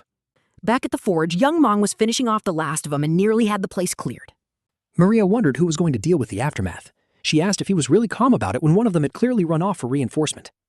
He said he had let that man go on purpose. That fool didn't even understand what was really happening inside the demon side. He wasn't truly part of the demon sect and had no clue who those people were. Yuyang lightly rested the sword on his neck and said they would find out soon enough. Once the others arrived, they could ask them directly. Before long, loud shouts told them to let go and move back. The boy's father had arrived with soldiers yelling for them to release his son. He threatened that if they resisted, he would cut them to pieces and feed them to the pigs. Then another man stepped forward and said he was here. With his sword at their throats, he asked what they really thought they could do. The girls wondered who the real enemy was. There were too many of them, and they couldn't tell what Yuyang was planning. Nam yelled that he had no idea who he was messing with. Yongmong answered that these were people from the demon cult. He could feel their dark aura, and even if they hid it, they had come to Sichuan to cause trouble. He wasn't sure the Black Death Alliance knew that, but he recognized their hidden demonic energy, and the fact that he came out unharmed after the Celestial Moon Brigade attacked proved enough. Knowing how dangerous he was, the man tried to shut him up. In the Yun clan's name, he ordered the Celestial Moon Brigade to use the reverse blood demon technique. Muryo froze in fear.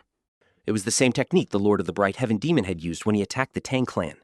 At once, they changed and grew far stronger. That was when he realized the Yun clan had ties to the Yunjonghong clan.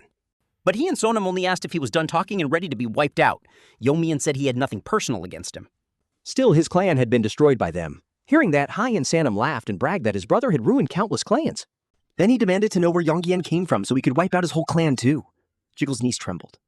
Sure, they were all about to die. Even so, she chose to trust the young master, so she ordered the Celestial Moon Brigade to kill him. His spiritual guardian asked what he planned to do now that the enemy was charging in. Yang Mian got annoyed by the question. His answer was simple. He would cut them all down.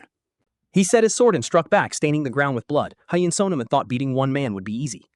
The blacksmith was horrified. He had never seen power like this. The girls, though, felt relieved they had trusted their leader. The enemy couldn't believe that 70 warriors using the reverse blood demon technique were losing. It brought back a memory from the cult. The time the left guardian of the celestial demon cult and the right guardian were injured after the ceremony to choose the vice leader. That day, the winner was declared to be Yan Zhang-hook. The feeling now was just like his brother's martial trial, which had surpassed even the left and right guardians. He hadn't felt pressure like that since then, and now he felt that same force from this man. Once he understood he couldn't win, he dropped to his knees and begged for mercy. He asked him to spare at least So Chong. If one life had to be taken, then let it be his, not the child's. He said, whatever grudge Yongmin had against the celestial demon cult, that child was not like them. Still begging, he asked for mercy. Yongmin didn't buy the act and asked if it was normal in the celestial demon cult to kill a blacksmith over a sword they didn't like. The innocent-looking young man opened his mouth, and in the next instant his head was gone. Yongmin told his father he understood his anger. The families of all the people he had harmed felt that same pain, but he had no plan to spare anyone from the celestial demon cult. He told him to stop talking and go straight to hell. Then Yang Lian asked the blacksmith if he truly meant to give him the sword. The blacksmith said that without him he would already be dead. He should take it as payment for saving him. That way his master's wish would be fulfilled. The sword had found its true owner. Muryo asked the clan leader why he was hesitating if he was supposed to use it. Yongyan said that if that was what they wanted, he would take it. Still, the sword drew too much attention, so he wanted a plain sheath for it. His spiritual guardian thought that every time he saw him, he was even more amazed. Anyone could call him a sword master and mean it. He knew that once that child fully grew, he would become an even bigger monster than Yongir. This video ends here. If you enjoyed it, please like and subscribe. See you next time.